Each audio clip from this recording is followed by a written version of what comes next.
Kisah ini dimulai dengan putri umat manusia bernama Hao Jingna, yang mengatakan bahwa segera setelah dia mengalahkan Raja Iblis, dia akan kembali agar mereka bisa mengadakan pernikahan yang luar biasa. Dia menyuruhnya untuk tidak khawatir, berjanji bahwa dia pasti akan membawa kemenangan bagi ras mereka. Di adegan berikutnya, dia sudah berhadapan langsung dengan markas terkuat para iblis. Berdiri di depannya, dia berteriak bahwa dia ingin melihat mereka melawan serangan ini. Dengan itu, seluruh kelompoknya menyerbu ke arah Raja Iblis. Pada hari itu, sudah 18 tahun sejak dia bergabung dengan pasukan manusia. Dan sekarang akhirnya mereka akan menghancurkan markas terkuat para iblis. Ini adalah langkah terakhir bagi umat manusia untuk merebut kembali semua tanah mereka. Sang protagonis menyatakan bahwa pertempuran ribuan tahun akan berakhir di tangannya. Dia menebas Raja Iblis dan mengklaim bahwa ini adalah kemenangan terakhir umat manusia. Namun, makhluk itu menatapnya dan bertanya apakah dia yakin tentang itu. Sistem kemudian memperingatkannya tentang bahaya. Perut iblis itu mulai membengkak. Dan dia mengumumkan bahwa jika dia akan mati, semua orang akan ikut bersamanya. Sang protagonis yang malang bertanya mengapa iblis itu harus begitu beracun. Dengan itu, ledakan dahsyat menghapus area tersebut. Saat asap mulai menghilang, sistem memberitahunya bahwa dia memiliki waktu 2 menit untuk hidup. Namun, sistem juga memberi selamat kepadanya atas kepemimpinannya. Dan atas kontribusinya kepada umat manusia. Sebagai hadiah atas semua yang telah dia lakukan, dia diberi kesempatan untuk bereinkarnasi. Sistem bertanya apakah dia ingin menerima dan dia langsung mengklik ya. Hanya orang idiot yang akan menolak hal seperti itu. Kemudian dia mendengar suara menyuruhnya untuk bangun karena mereka datang. Dia membuka matanya dan menyadari bahwa dia telah bereinkarnasi. Berdiri, dia bergumam bahwa Raja Iblis sialan itu berpikir akan mudah untuk membunuhnya. Tapi tepat di sebelahnya ada sekelompok iblis bertanduk yang menatapnya. Protagonis melihat sekeliling dan bertanya mengapa ada sekelompok iblis jelek yang menatapnya seperti itu. Seorang iblis tua bernama Lodi menyuruhnya untuk bergerak. Karena manusia biru itu datang dan mereka semua akan mati. Menyentuh wajahnya, protagonis bertanya apa yang orang tua itu bicarakan. Kemudian dia ingat sebuah cermin di dekatnya dan perlahan bergerak untuk melihatnya. Dia bereinkarnasi sebagai iblis rendahan bernama Gandongwo. Panik, dia bertanya mengapa dia bereinkarnasi sebagai iblis. Dia memanggil sistem sialan itu dan menuntut penjelasan tentang mengapa pahlawan umat manusia telah dilahirkan kembali sebagai makhluk kotor. Seperti ini, iblis-iblis lain menyaksikan dengan bingung. Sistem muncul dan meminta maaf, mengatakan ada kesalahan kecil selama proses reinkarnasi. Dia menuntut sistem memperbaikinya. Tetapi sistem menjelaskan bahwa sayangnya tidak ada yang bisa dilakukan. Karena frustrasi, dia meraih sistem dan menuntut untuk berbicara dengan manajer untuk mencari tahu siapa yang menjalankan kekacauan ini.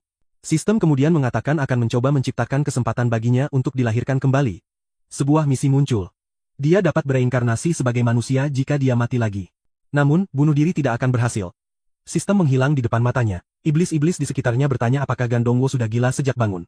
Orang tua Lodi menyuruh mereka untuk tidak khawatir. Setiap kali sesuatu yang buruk terjadi, dia menjadi tidak berguna. Sementara itu, Gandongwo lebih khawatir tentang putri manusia yang menikahi orang lain.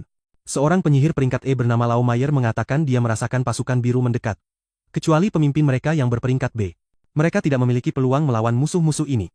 Satu-satunya cara untuk bertahan hidup adalah dengan menggunakan rute pelarian. Jika manusia menangkap mereka, mereka akan disiksa. Manusia biru ini sebenarnya adalah teman Gandongwo. Tapi sekarang dia adalah iblis, jadi dia memiliki ide yang jelas untuk menemukan manusia. Agar dia bisa mati dan bereinkarnasi.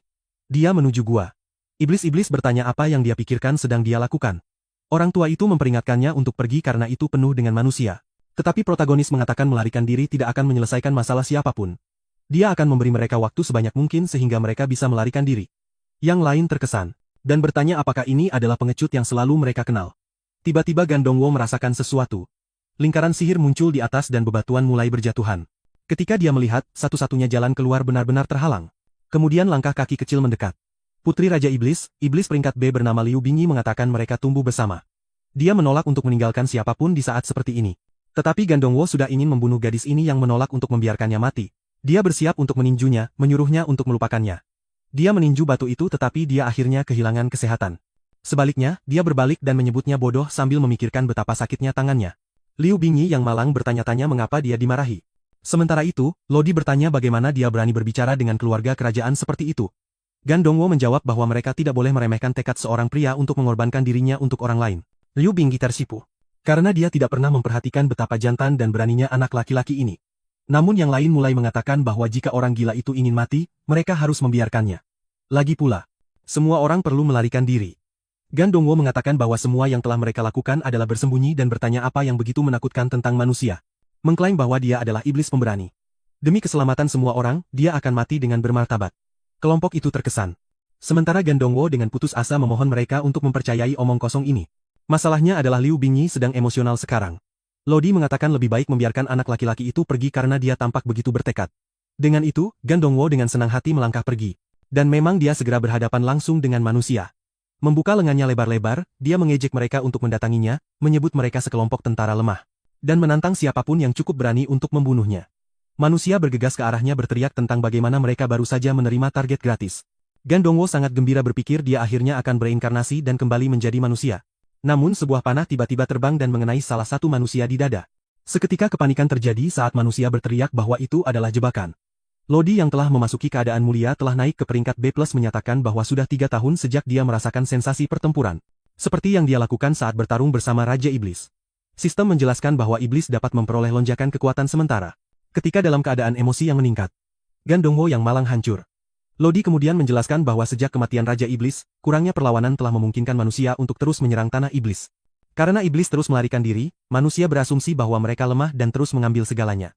Dia kemudian memberitahu Gan Dongwo bahwa kali ini dia benar-benar tepat. Liu Bingyi maju ke depan menyatakan bahwa hari ini ras iblis akan melawan. Para prajurit aliansi biru bingung dengan apa yang terjadi. Sementara Gan Dongwo membeku bertanya-tanya mengapa para iblis ini menjadi begitu bersemangat. Tiba-tiba Liu Bingyi juga memasuki kondisi mulia dan naik peringkat menjadi seorang She. Dia mengumumkan bahwa tidak ada iblis yang akan ditinggalkan hari ini, manusia ketakutan. Karena seharusnya tidak ada iblis berperingkat di sana, Liu Bingyi mulai melepaskan ledakan kosmik api kesengsaraan. Dia menyerang manusia tanpa ampun dan dalam sekejap kawah besar terbentuk. Manusia biru yang dulunya kuat telah musnah. Yang memperburuk keadaan Gan Dongwo, dia naik level bukan hanya 1, tetapi 10 level sekaligus dan mendapatkan setumpuk item. Kasihan dia ambruk ke tanah sambil menangis mengatakan bahwa sejak hari pertamanya sebagai iblis, yang dia inginkan hanyalah mati. Adegan beralih ke ibu kota Yu dan para penduduknya.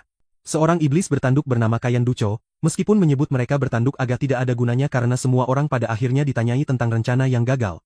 Iblis lain yang memakai kacamata menanggapi sosok kerajaan, membenarkan kegagalan rencana tersebut. Ide awalnya adalah menunggu saat yang tepat. Ketika Yang Mulia benar-benar dikelilingi oleh aliansi biru, tepat pada saat itu Tuan Chang Wujian akan memimpin pasukan iblis untuk menyelamatkannya secara dramatis. Dia akan berdiri di atas mayat-mayat manusia, dan membawanya kembali dengan lengannya, memastikan dia jatuh cinta padanya. Namun, rencana itu benar-benar gagal. Karena Liu Bingyi memasuki kondisi mulia dan memusnahkan aliansi biru. Kayan Duco kemudian menoleh ke iblis di atas tahta, dan bertanya kepada jenderal apa yang harus mereka lakukan sekarang. Sosok di atas tahta, Huan, menyatakan bahwa semua kekuatan militer masih berada di tangannya. Menggunakan pengaruh 3 ordo iblis besar, mereka akan memaksanya untuk menikahi putranya. Dia memerintahkan pasukannya untuk berbaris keesokan harinya, dan membuat lamaran pernikahan formal. Omong kosong tentang memenangkan cintanya adalah buang-buang waktu. Pada saat itu Liu Bingyi sedang memikirkan protagonis, mengingat betapa jantannya dia dalam situasi berbahaya seperti itu. Dia memanggil Lau Mayer dan menginstruksikannya untuk membawa Gan Dongwo, mengatakan dia ingin memberinya hadiah yang pantas. Lau Mayer bertanya-tanya hadiah macam apa ini, membayangkan sang putri memiliki sesuatu yang serius dalam pikiran. Dia menyuruh Liu Bingyi untuk menunggu sementara dia menjemput anak itu. Sementara itu, Gan Dongwo sibuk minum sampai mabuk. Sistem menyarankannya untuk mulai membelanjakan poinnya karena dia mendapatkan 120, tetapi Gan Dongwo mengutuk sistem, menolak untuk membelanjakan apapun. Melihat dirinya sendiri, dia melihat bahwa dia sekarang adalah iblis peringkat D. Dia masih relatif mudah dibunuh, tetapi masalahnya adalah mencari di mana menemukan manusia untuk melakukannya. Ciba Lau Mayer ciba. Dan memberitahunya bahwa Yang Mulia sedang mencari si pemabuk. Namun, Gan Dongwo bersikeras untuk menguji sesuatu dengannya terlebih dahulu. Dia bertanya mengapa dia begitu mabuk. Tetapi sebelum dia dapat bereaksi, dia mendorongnya ke samping, mengatakan dia akan segera mengetahuinya. Dia bergerak menuju api dan mengatakan dia membutuhkan bantuannya untuk mati. Dia berasumsi dia memintanya untuk membunuhnya dengan cara yang tidak konvensional, tidak pernah membayangkan bahwa pria kecil ini bisa begitu berani. Dia segera membuatnya pingsan, menyatakan bahwa ini bukan waktu yang tepat karena mulai hari ini dia milik Yang Mulia. Beberapa waktu kemudian Gan Dongwo mendapati dirinya di depan Liu Bingyi yang memberinya kebebasan untuk berjalan di seluruh istana. Selain itu, dia dihadiahi set pembantai, yang akan memungkinkannya untuk menjadi pahlawan sejati. Lau Mayer tercengang menyadari bahwa Liu Bingyi baru saja menyerahkan baju besi mantan Raja Iblis sebagai hadiah. Gan Dongwo memeriksa set itu yang penuh dengan barang-barang langka, dan bertanya-tanya mengapa dia diberi koleksi yang terlalu kuat seperti itu. Mengetahui dia tidak akan menerima hadiah itu, Gan Dongwo begitu saja melangkah pergi. Mengatakan dia pergi. Liu Bingyi dengan sosoknya yang montok terkejut bahwa anak laki-laki itu tampaknya tidak terkesan olehnya. Namun, saat dia berjalan pergi, beberapa individu mengawasinya. Seorang pria tua bernama Yiming sangat marah, karena Dong akan menerima set Raja Iblis hanya untuk apa yang dia lakukan hari itu. Dia mengatakan bahwa hadiah seperti itu hanya boleh diberikan kepada iblis yang menunjukkan kekuatan kepada dunia, menyebutnya tidak bertanggung jawab untuk melakukan sebaliknya. Yiming tampaknya menjadi sekutu jenderal di atas tahta. Karena dia menyebutkan bahwa tindakan ini memaksanya untuk berpihak pada pria itu. Pada saat itu Donwu mendekat dan memanggil pria tua itu yang sudah gatal untuk membunuh bocah kurang ajar yang berani mendorong keberuntungannya. Tetapi alih-alih, Gan Dongwo mengulurkan tangannya dan mengatakan set itu bisa tetap bersamanya. Yiming terkejut, bertanya mengapa dia menyerahkannya. Gan Dongwo hanya menyuruhnya untuk menyimpannya, menjelaskan bahwa dia mencoba untuk mati. Dan set seperti ini hanya akan menghalangi rencananya. Dia kemudian menambahkan bahwa Yang Mulia yang memintanya untuk menyerahkannya. Sebagai tanda penghargaan atas semua yang telah dilakukan Yiming untuk kota sebelumnya. Sebelum Yiming dapat menanggapi, Gan Dongwo bergegas pergi. Melambaikan selamat tinggal. Yiming berdiri di sana dengan bingung sampai dia tiba-tiba berteriak ke langit, menyebut dirinya tidak tahu malu karena bahkan mempertimbangkan untuk mengkhianati Yang Mulia. Kemudian Gan Dongwo duduk di tangga menyadari tidak ada seorang pun di tempat ini yang bersedia membunuhnya. Kemudian dia mendengar seseorang di dekatnya mengatakan Tuan Muda akhirnya kembali. Orang itu membungkuk dan memberitahunya bahwa jenderal telah memutuskan untuk memulai operasi besok. Tentara akan dikirim untuk melamar pernikahan antara dia dan sang putri. Dan siapapun yang menentangnya akan segera dibunuh. Ini menarik perhatian Gan Dongwo. Jika itu masalahnya, tampaknya dia hanya perlu tinggal di tempat kotor ini selama 1 hari lagi. Keesokan harinya di aula konferensi kerajaan, banyak orang terlibat dalam percakapan. Tetapi Gan Dongwo merasa itu membosankan dan berharap mereka sampai pada bagian yang penting. Qian Duko kemudian menyapa Yang Mulia, mengatakan bahwa selama 3 tahun, manusia telah mundur semakin jauh, bahkan tidak dapat merebut kota. Liu Bingyi menanggapi dengan mengatakan tindakan jenderal memang mengesankan. Dan dia bertanggung jawab atas banyak kemenangan, pantas mendapatkan hadiah. Ka kemudian mengatakan bahwa jika Yang Mulia benar-benar bersungguh-sungguh dengan apa yang dia katakan, dia memiliki permintaan. Dia memanggil putranya Chang Wuzhen. Dan meminta agar dia memberkatinya dengan pernikahan. Dia menyebutkan bahwa mereka telah tumbuh bersama selama ini. Liu Bingyi tampaknya agak lambat, mencatat bahwa mereka belum bertemu satu sama lain dalam 3 tahun. Dan bertanya siapa yang ingin dinikahi Chang Wuzhen. Saat itulah Huan menjelaskan bahwa dia ingin dia menikahi Chang Wuzhen. Dia terkejut. Bertanya apa yang dia bicarakan karena mereka bahkan tidak saling menyukai. Namun, jenderal mengatakan itu tidak relevan. Untuk pertama kalinya dalam ribuan tahun, seorang wanita memerintah kota Yun. Dan desas-desus tentang melemahnya kerajaan menyebar, jika dia naik tahta sendirian, keadaan hanya akan menjadi lebih buruk. Namun, dia bisa dengan mudah membungkam semua orang dengan menikahi Chang Wuzhen, orang-orang di belakangnya mengangguk setuju bahwa itu masuk akal. Lagi pula, Tuan Muda Chang Wuzhen sangat tampan dan akan menjadi pasangan yang sempurna, namun demikian, Yang Mulia sangat marah menyebut jenderal itu menjijik. Karena menempatkan Yang Mulia dalam posisi seperti itu, Liu Bingyi tampak bimbang, tidak yakin bagaimana harus menanggapi. Gan Dongwo melihat kesempatan yang telah lama ditunggunya. Dia maju, mendorong lelaki tua itu bertanya kemana dia pergi. Gan Dongwo meraih lengan Liu Bingyi dan berkata dia seharusnya tidak membiarkan ancaman mendikte keputusannya. Setiap orang memiliki hak untuk membuat pilihan yang membawa mereka. Kebahagiaan yang paling besar, Liu Bingyi bingung tidak tahu bagaimana harus menanggapi. Gan Dongwo kemudian bertanya kepada yang lain bagaimana mereka bisa dengan tidak tahu malu memaksa sesuatu seperti ini. Saat itulah Yiming mengenalinya. Sebagai anak laki-laki yang menyerahkan baju besi kemarin, Liu Bingyi mencoba meminta maaf dan mengatakan dia tidak akan menerima lamaran itu, namun, Huan menyela menyatakan bahwa dia telah bekerja tanpa lelah untuk kerajaan ini. Dan semua yang dia minta hari ini adalah hadiah. Dia menasihatinya untuk berpikir hati-hati tentang keputusannya. Lodi menarik busurnya dan bertanya. Jika jenderal mencoba memaksanya untuk turun tahta dengan cara ini, Yiming juga turun tangan memperingatkan jenderal untuk berhati-hati, namun, Huan menyatakan bahwa dia memegang semua kekuatan militer di tempat ini. Dan bertanya apakah mereka benar-benar siap untuk memulai perang. Liu Bingyi menundukkan kepalanya meminta semua orang untuk berhenti dan mengatakan dia setuju dengan perkataan jenderal. Gan Dongwo, bagaimanapun, tertawa terbahak-bahak, dia mengatakan bahwa sebagai pewaris sah tahta, Liu Bingyi memiliki klaim lebih besar atasnya daripada siapapun dan harus memperjuangkannya. Dia menoleh ke Huan dan bertanya mengapa semua orang begitu takut padanya. Jenderal mendekat dan bertanya siapa anak ini. Gan Dongwo meludahi wajahnya menyebutnya hanya seorang jenderal berpangkat rendah dari mantan Raja Iblis. Dan mempertanyakan mengapa dia memiliki begitu banyak kekuatan militer. Pada akhirnya dia hanyalah seorang jongos jadi tidak masuk akal baginya untuk bertindak begitu arogan sambil menepuk-nepuk wajah si bodoh. Sebagai tambahan, Gan Dongwo menyatakan bahwa Liu Bingyi bukan hanya orang yang paling tangguh dan kuat di kerajaan tetapi juga yang paling cantik. Jadi bagaimana bisa putra anehnya itu pantas untuknya? Jenderal yang marah menyuruh Gan Dongwo untuk diam dan bertanya. Siapa di dunia ini yang layak untuknya jika bukan putranya yang merupakan seorang prajurit hebat? Gan Dongwo yang kurang ajar mengklaim bahwa dialah orangnya. Lagi pula, 2 hari lalu di gua mereka terhubung pada tingkat yang dalam. Gan Dongwo yakin bahwa jenderal sialan itu akhirnya akan membunuhnya sekarang. Lodi tampak hancur. Sementara Mei Wei bergumam bahwa dia tahu ini akan terjadi, para penonton mulai berbisik bahwa selama invasi manusia biru, Gan Dongwo adalah orang pertama yang berdiri dan melawan mereka. Sementara itu, Liu Bingyi emosional terharu oleh seberapa jauh Gan Dongwo bersedia pergi untuknya. Jenderal bagaimanapun, bertanya apakah Gan Dongwo benar-benar ingin mati separah itu. Tentu saja Gan Dongwo melakukannya menunjuk ke lehernya dan mengatakan bahwa jika jenderal punya nyali, dia seharusnya menyerang di sana. Jika tidak, dia akan kehilangan kepalanya karena Gan Dongwo tidak hanya mempermalukannya di depan umum, tetapi juga menodai martabat yang mulia. Untuk semua pelanggaran yang tak termaafkan ini, jenderal menyatakan bahwa dia akan mengabulkan keinginan Gan Dongwo. Mengaktifkan teknik yang kuat, tinjunya bersinar dan semua orang mulai melarikan diri dalam sekejap. Dia meregangkan lengannya ke belakang dan meninju Gandongwo tepat di dada. Yiming bergegas maju berteriak bahwa sudah terlambat sekarang. Sementara Gandongwo bersorak menyuruh Hao Jingna untuk menunggunya, dia akhirnya akan bersatu kembali dengannya, seluruh area meledak api berkobar saat semua orang menyaksikan dengan kaget. Tetapi Chang Wujen tampak bingung, seseorang muncul dari kekacauan dan Chang Wujen bertanya-tanya bagaimana ini mungkin terjadi. Gandongwo telah menerima token dari perintah militer Raja Iblis. Karena token ini dia segera melompat 40 level dan mendapatkan kemampuan pasif. Ketika kesehatannya turun di bawah 30%, pertahanannya meningkat 5 kali lipat, lebih buruk lagi setiap 15 serangan yang dia terima dipantulkan kembali ke, memberikan kerusakan kritis. Para penonton berbisik bahwa token seperti itu hanya dapat diberikan oleh Yang Mulia. Sejauh yang mereka tahu hanya Raja Iblis sendiri yang bisa menganugerahkan berkat seperti itu. Ternyata Liu Bingyi adalah orang yang memberi Gandongwo token itu, dia menjelaskan bahwa kakek dan ayahnya telah mempercayakan token itu kepada Huan, karena kesetiaannya dalam hidup dan mati, namun sekarang dia memutuskan untuk memberikannya kepada Gandongwo. Memberinya hak untuk menjadi seorang jenderal dan memimpin sebagian dari pasukan iblis, Huan tidak terlihat terlalu terkesan menganggap tidak ada yang berani mengkhianatinya. Dia memindai ruangan menunggu untuk melihat apakah ada yang akan menantangnya. Tetapi Yiming maju dan memberi selamat kepada Gandongwo mengakuinya sebagai jenderal baru. Lodi memutuskan untuk mengikuti jejaknya dengan alasan bahwa jika Yiming mendukungnya yang terbaik adalah melakukan hal yang sama segera. Tentara Huan mulai mengakui Gandongwo sebagai jenderal baru, tidak ada yang ingin berpihak pada siapapun selain pendukung ratu, ini menyenangkan semua orang kecuali Gandongwo yang frustrasi dengan perubahan peristiwa. Tanpa pilihan lain, Huan mengatakan bahwa karena dia mempercayakan lambang perintah militer kepada Gandongwo, itu membuktikan dia mempercayainya, namun dia mempertanyakan bagaimana prajurit yang lemah seperti itu akan memimpin seluruh pasukan, untuk membuktikan dirinya.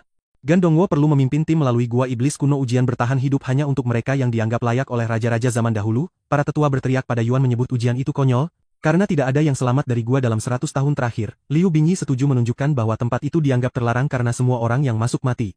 Tetapi mata Gandongwo berbinar dengan kegembiraan. Sebuah gua di mana tidak ada yang selamat dalam 100 tahun sempurna, jenderal itu tertawa menyebut mereka semua pengecut. Gandongwo mengangkat tangannya menyetujui jenderal.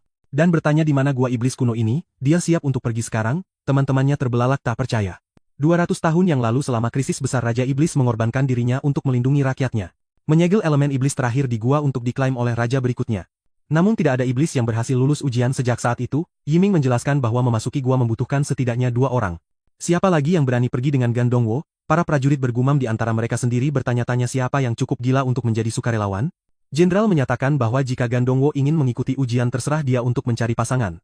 Saat itulah seseorang mengangkat tangan mereka, itu Chang Wujen, ayahnya menampar wajahnya menuntut untuk tahu kapan dia mulai membuat keputusannya sendiri. Tetapi Chang Wujen dengan tenang bertanya apakah ayahnya menganggap dia lebih rendah. Para prajurit berbisik bahwa seseorang seperti Chang Wujen, masa depan ras mereka, seharusnya tidak mengambil risiko. Tetapi Chang Wujen bersikeras bahwa hanya orang yang disetujui oleh para leluhur yang dapat mewarisi kekuatan raja dan jika akan ada raja iblis baru. Seharusnya dia, ayahnya tidak terlihat senang tetapi keputusan telah dibuat. Keesokan harinya Duco mendekati Chang Wujen memberi selamat atas pilihannya, dia menyarankan karena Gandongwo terlihat sangat lemah. Ini bisa menjadi kesempatan untuk membunuhnya di dalam gua. Tiba-tiba Chang Wujen mulai merapikan rambutnya, mengatakan dia tahu persis apa yang dia lakukan. Sementara itu Meyer memperingatkan Gandongwo bahwa Chang Wujen egois dan dia harus berhati-hati, tetapi Gandongwo sangat senang. Karena kehadiran Chang Wujen meningkatkan peluangnya untuk mati, tiba-tiba Yiming tiba menyapa Gandongwo sebagai jenderal dan memberinya buff terbaik. Dan ramuan penyembuh di kerajaan, Gandongwo berterima kasih padanya tetapi jelas tidak senang tentang hal itu. Segera semua orang berkumpul di pintu masuk gua iblis kuno. Gandongwo memberikan beberapa ramuan kepada Chang Wujen.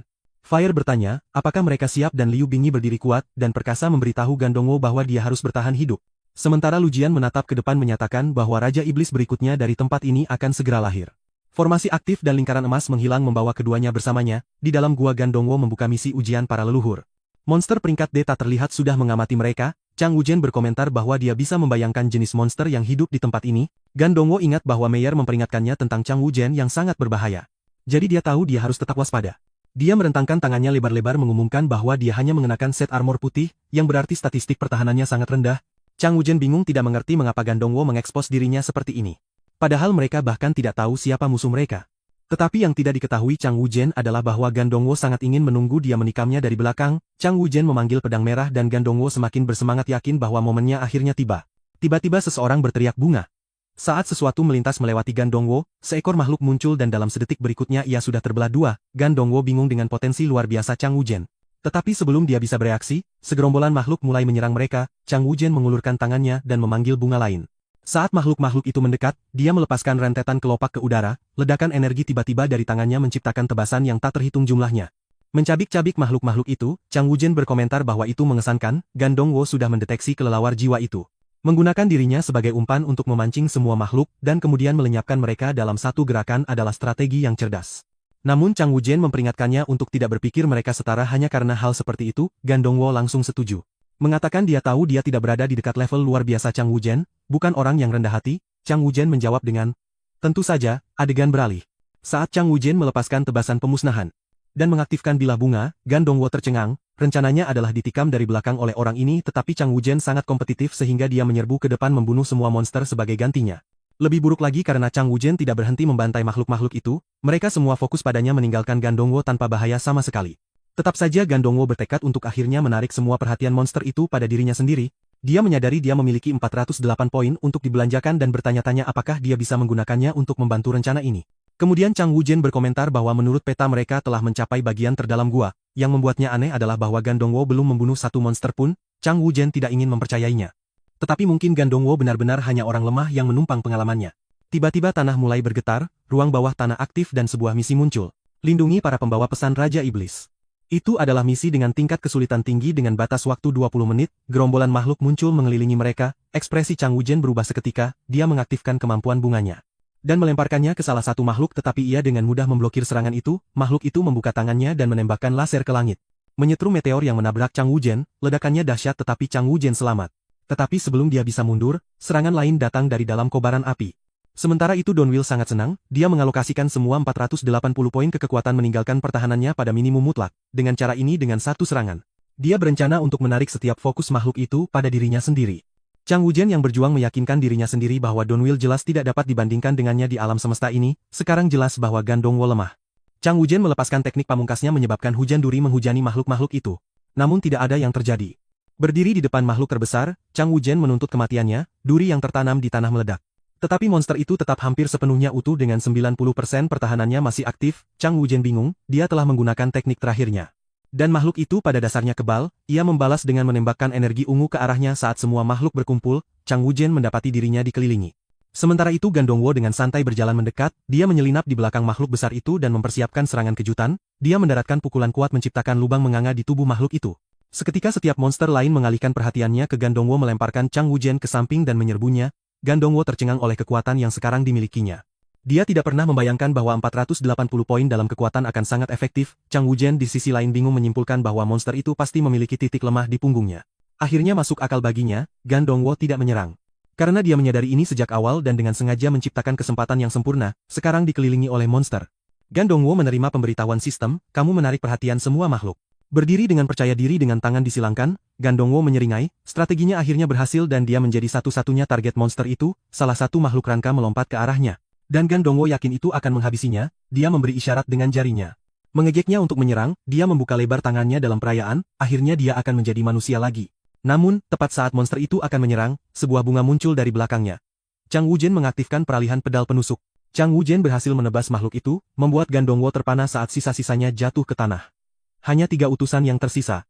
Saat Gan Dongwo merasa putus asa, Chang Wuzhen berkomentar bahwa dia menyukai strategi Gan Dongwo untuk menarik perhatian musuh, dengan Chang Wuzhen yang baru saja memberikan kerusakan signifikan. Makhluk-makhluk itu mengalihkan fokus mereka kembali kepadanya. Gan Dongwo menjambak rambutnya, bertanya-tanya apa yang orang ini bicarakan. Dia telah bekerja sangat keras untuk menjadi target semua monster. Chang Wuzhen melarikan diri dan Gan Dongwo mengejarnya. Berteriak bahwa dia tidak akan membiarkan orang ini mati sekarang, Gan Dongwo meninju makhluk lain, menciptakan kawah besar di tanah. Dia merentangkan tangannya lebar-lebar dan menyatakan bahwa buff sekarang bersamanya, menjulurkan lidahnya ke arah makhluk-makhluk itu. Dia mengejek mereka untuk menyerang, dengan bangga menyatakan dirinya sebagai target yang sempurna, berdiri diam dengan senyum puas. Dia menunggu, tetapi tentu saja Chang Wuzhen menyerang dari belakang lagi. Makhluk itu mengalihkan fokusnya dan Gan Dongwo berteriak padanya untuk tidak melarikan diri. Sayangnya, pukulan berikutnya mendarat, menghabiskan seluruh bar kesehatan makhluk itu. Sekarang hanya satu utusan yang tersisa.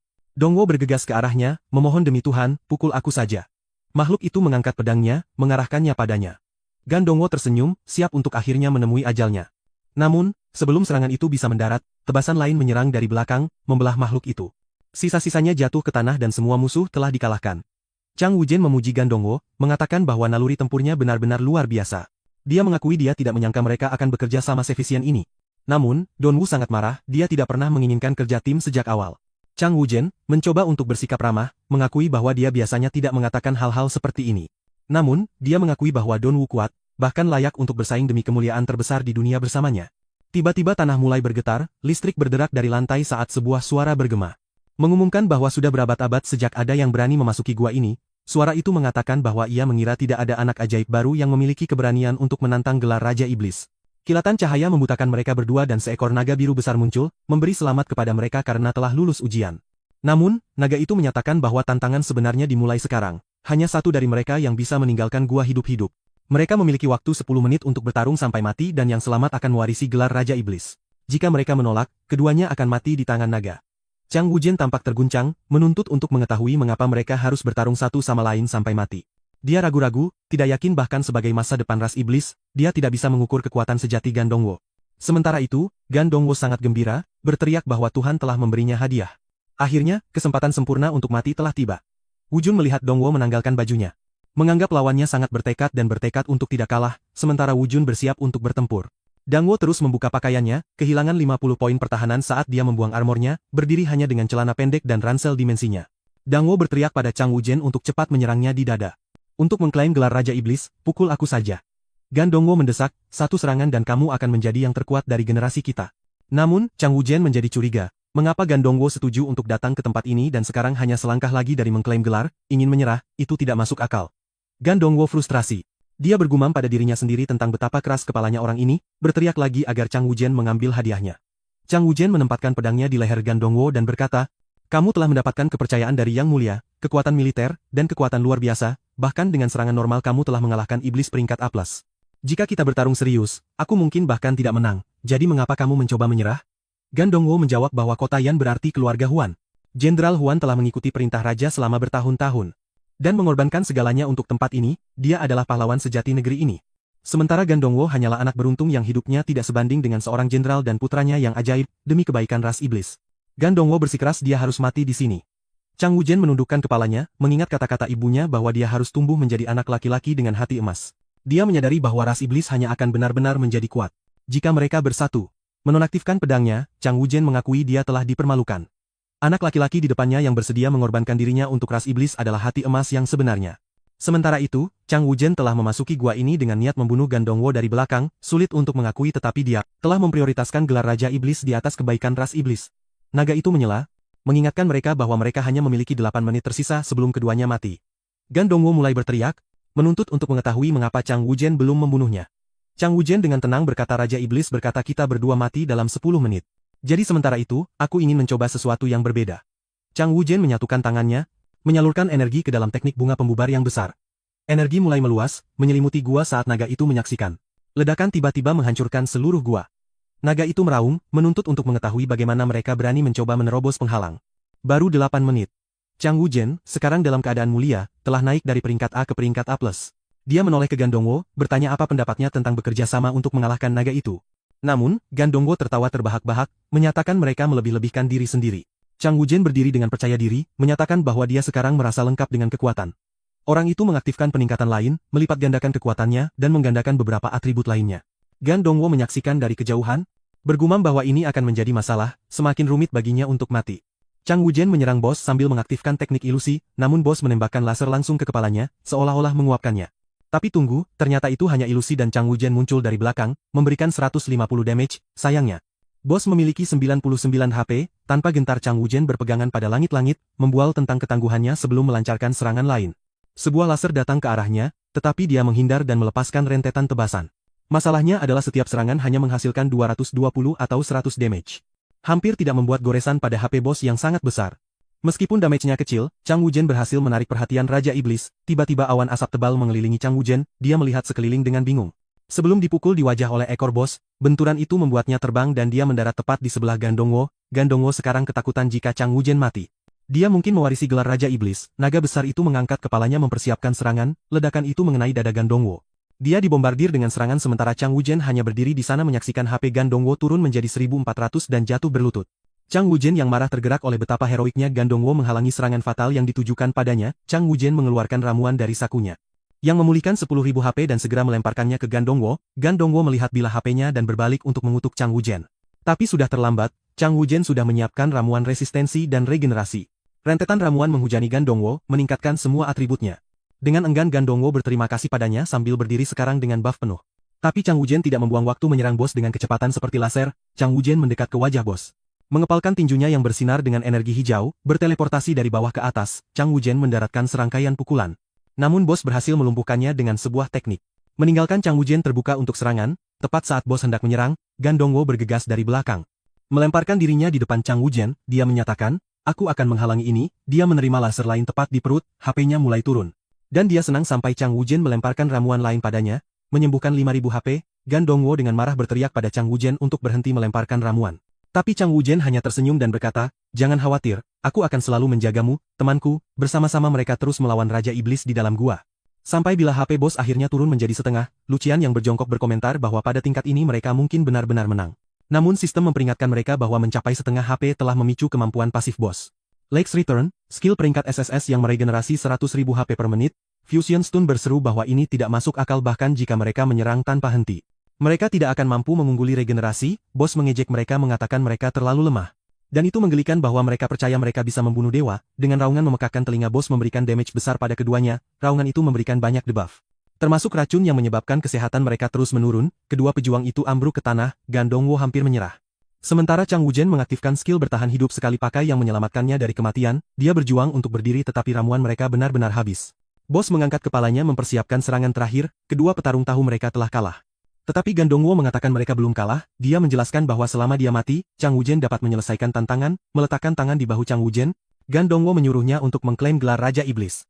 Chang Wujian bingung bertanya apa yang dia bicarakan saat naga itu melepaskan serangan terakhirnya. Gan Dongwo meraih kerah Chang Wujian dan melemparkannya sambil berteriak untuk masa depan para iblis.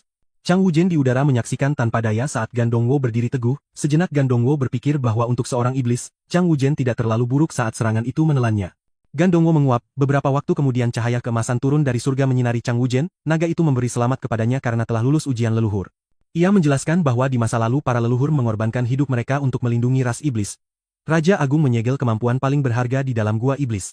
Menunggu seseorang yang layak untuk mengklaimnya selama lebih dari 200 tahun, setiap iblis yang lulus ujian akhirnya saling bertarung membunuh diri mereka sendiri. Seorang iblis yang membunuh yang lain tidak memenuhi syarat untuk memegang gelar raja, hanya Chang Wujian dan Gan Dongwo yang saling mendukung sampai akhir. Benar-benar menghadapi tantangan bersama, Chang Wujian mendapatkan pengakuan sebagai orang kuat yang layak mewarisi Raja Iblis. Naga menjelaskan bahwa penerus Raja Iblis harus memiliki keberanian untuk melindungi orang lain. Tanpa takut mati, tentu saja Gan Dongwo secara anumerta diberikan gelar raja, diakui oleh para leluhur. Dia mendapatkan 5 juta poin pengalaman, naik level 10 kali. Dan membuka skill SSS yang meregenerasi 100.000 HP per menit, Gan Dongwo juga mendapatkan gelar Raja Iblis. Memberikan banyak atribut tambahan dan membuatnya tidak terdeteksi, adegan beralih ke dunia luar. Di mana para penonton terkejut, berita menyebar bahwa gua iblis telah dibersihkan.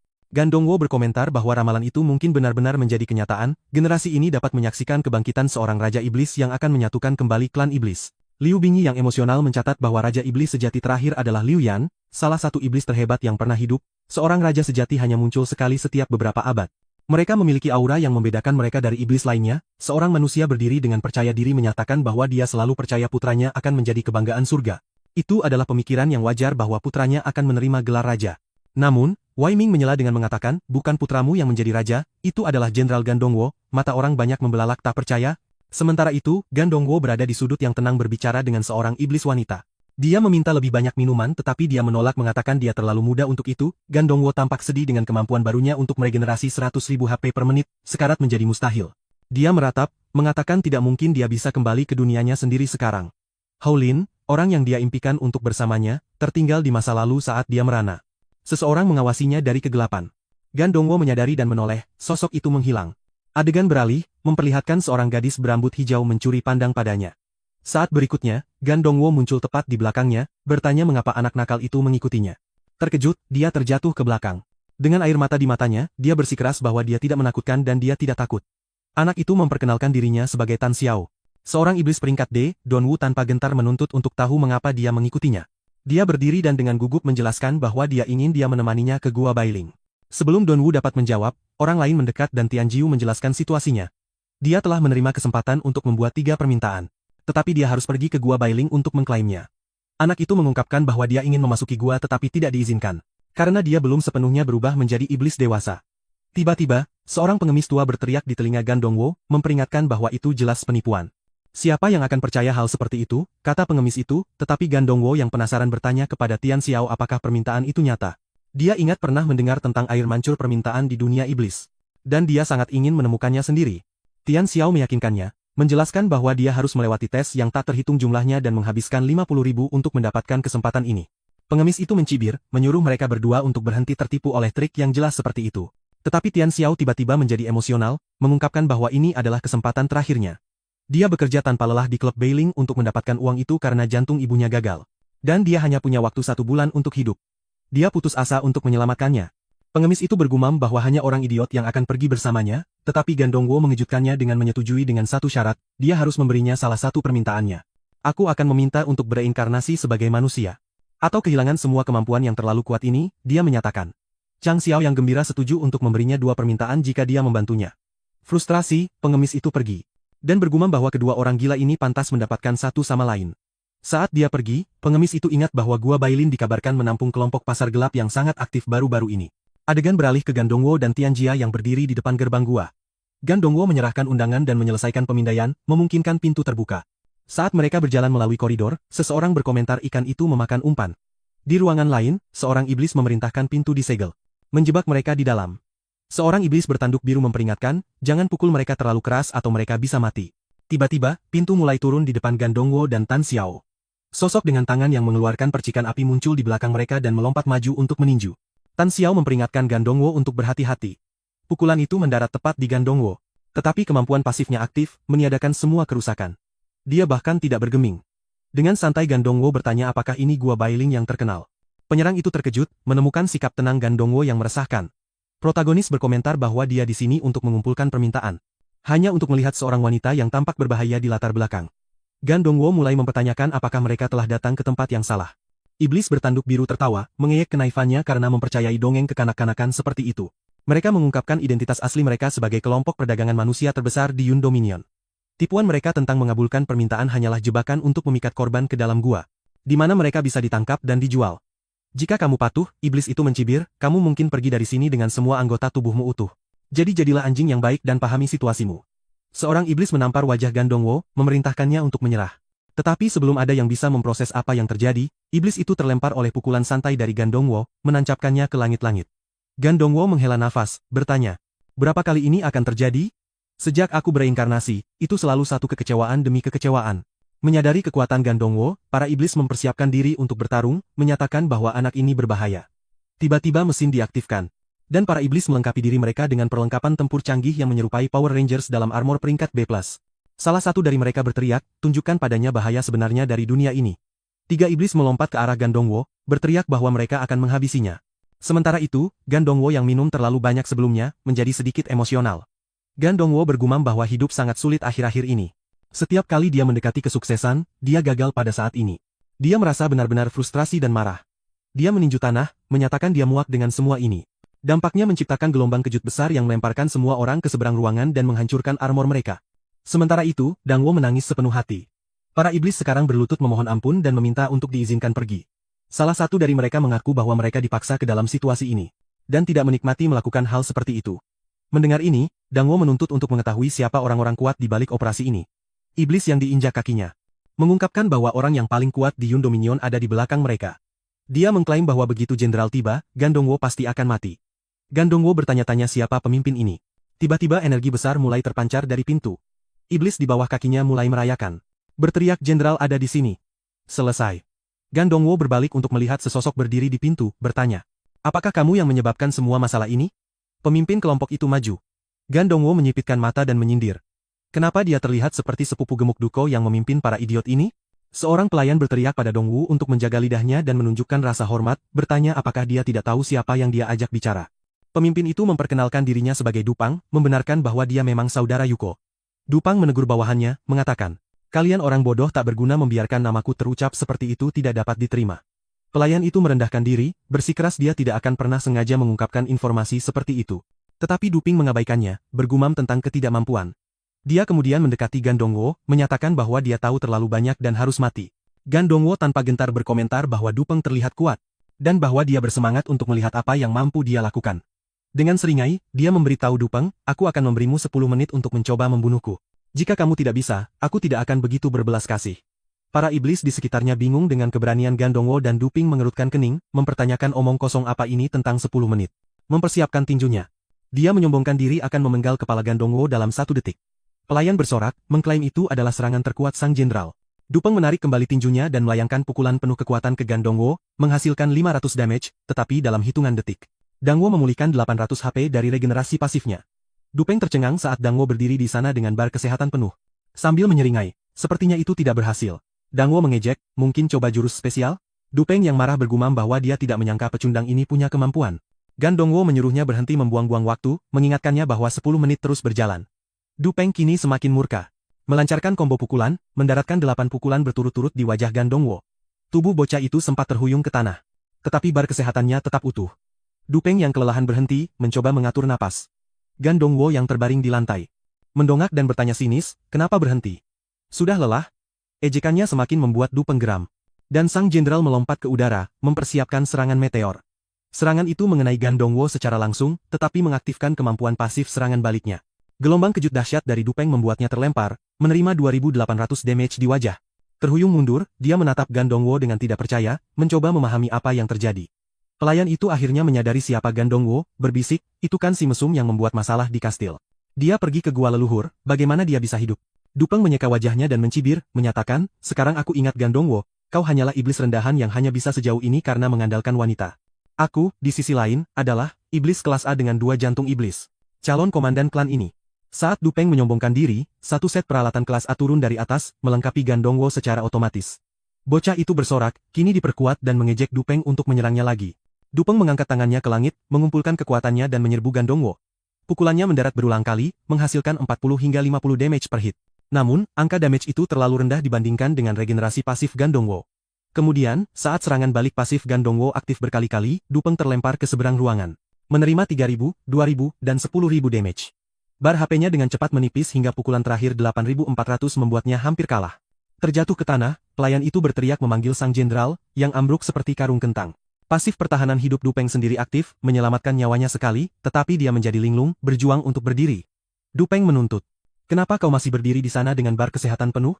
Gan Dongwo menyeringai dan menjawab, karena 10 menitmu sudah habis. Hanya itu yang kau punya? Dupeng berlutut, memohon ampun. Tolong, jangan sakiti aku. Dia memohon, aku akan memberikan apapun yang kau inginkan. Gan Dongwo dengan tenang menyatakan, satu-satunya hal yang aku inginkan adalah seseorang yang bisa membunuhku. Dupeng menatapnya dengan ngeri, berbisik, itu tidak mungkin. Tidak ada yang pantas mendapatkan hal seperti itu. Siapa?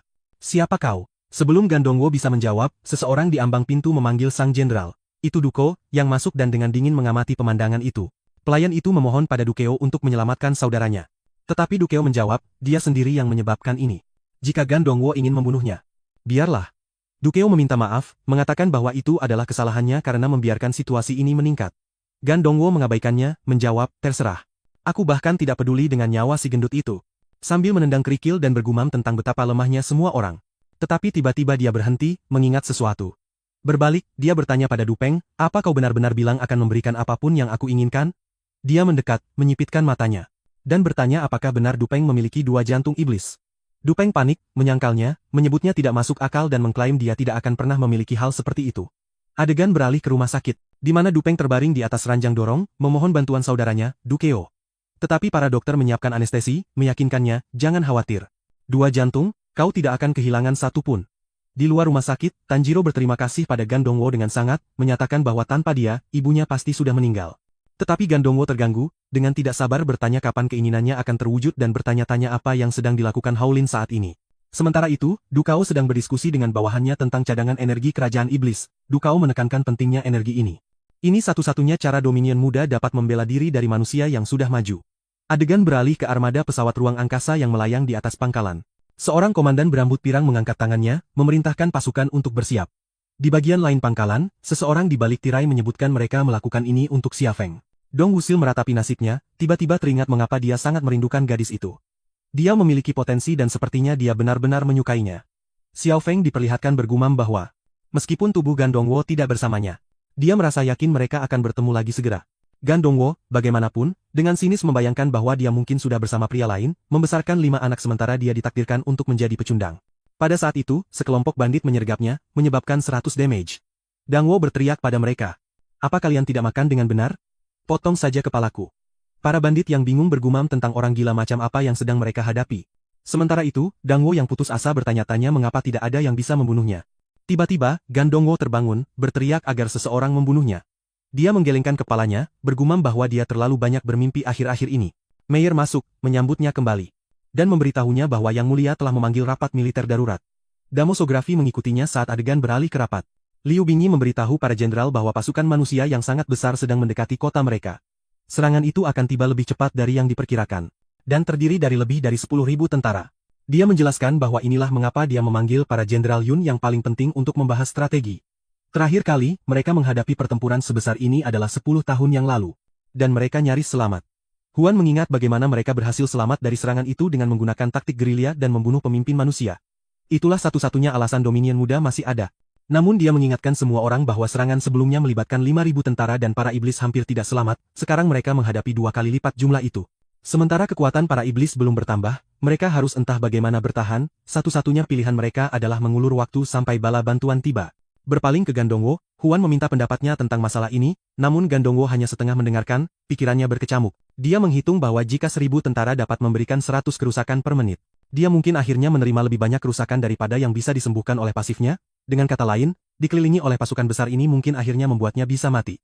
Dia menggebrak meja, menyatakan satu kesempatan yang sangat baik, bangkit dari kursinya, dia bersikeras mereka membawa pertarungan ke manusia. Menghadapi mereka secara langsung di luar tembok kota, ruangan menjadi sunyi, terkejut dengan sarannya, bahkan Huan menggebrak meja, menuduh Gandong Wo gegabah. Ini adalah momen hidup dan mati bagi Dominion Muda, bagaimana kau bisa berbicara begitu ceroboh? Gandong Wo membalas bahwa jika mereka hampir tidak selamat melawan 5.000 tentara. Konyol untuk berpikir strategi yang sama akan berhasil melawan kekuatan ganda, hal terburuk yang bisa kita lakukan adalah duduk di sini menunggu bala bantuan. Dia berkata apa yang akan kau lakukan ketika dalam beberapa tahun mereka kembali dengan 20.000 tentara, kepada siapa kau akan mempercayakan masa depan kerajaan?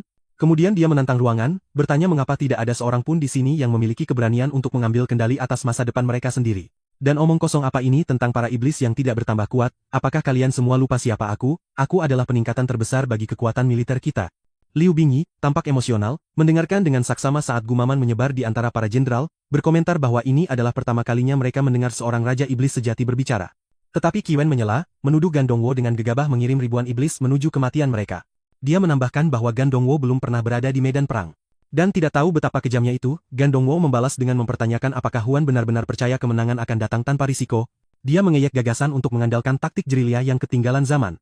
Dan menyebut pola pikir kalah Huan, apakah kau benar-benar berpikir kau bisa menang dengan sikap itu, tanyanya. Bagaimana mungkin seorang prajurit melupakan hal terpenting di medan perang, semangat kemenangan, untuk membuktikan komitmennya, Gandong Wo membuat pernyataan yang berani. Jika kita kalah dalam pertempuran ini, kau memiliki izin untuk mengeksekusiku secara terbuka di depan semua orang tua itu tampak emosional sementara yang lain hanya menatap dengan terkejut. Chang Wujen bagaimanapun tersenyum, berkomentar dia benar-benar tahu bagaimana menginspirasi orang, BMI berdiri menyatakan. Aku mengerti sekarang, dalam perang ini Jenderal Gandong Wo akan menerima semua pasukan kita dan memiliki komando penuh. Alih-alih berdiri diam, kita akan membuka gerbang dan menghadapi musuh secara langsung. Beberapa waktu kemudian di kamp militer di dalam salah satu tenda, Hun berbicara kepada bawahannya.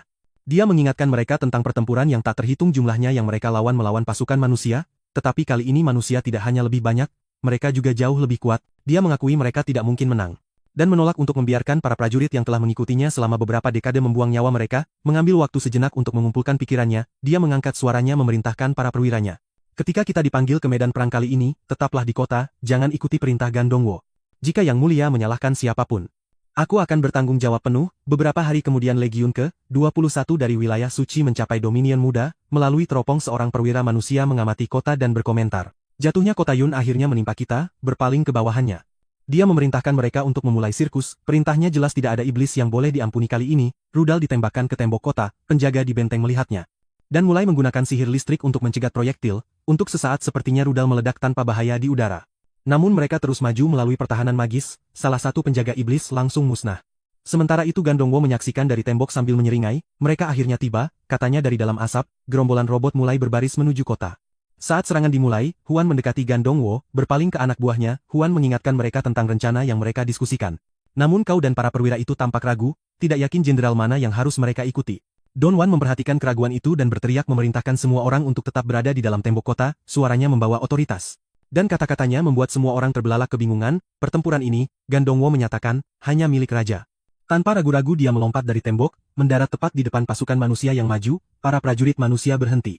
Bingung oleh iblis sendirian yang berdiri melawan mereka, Lurengia seorang penyihir manusia yang memimpin pasukan. Menyaksikan dari kejauhan dan mengerutkan kening, mengapa dia datang sendirian, tanyanya curiga, masih banyak iblis yang ditempatkan di tembok. Jadi Rengia bertanya-tanya apakah ini semacam jebakan, sementara itu pasukan iblis tetap bingung.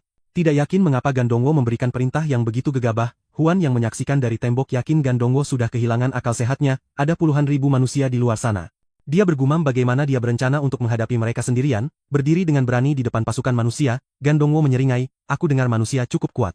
Katanya mulai melepaskan baju besinya sepotong demi sepotong. Apakah kalian akan menyerang atau kalian semua terlalu takut? Manusia tetap diam, bingung dengan keberaniannya, berpaling ke Lurengia, tidak menginginkan kita.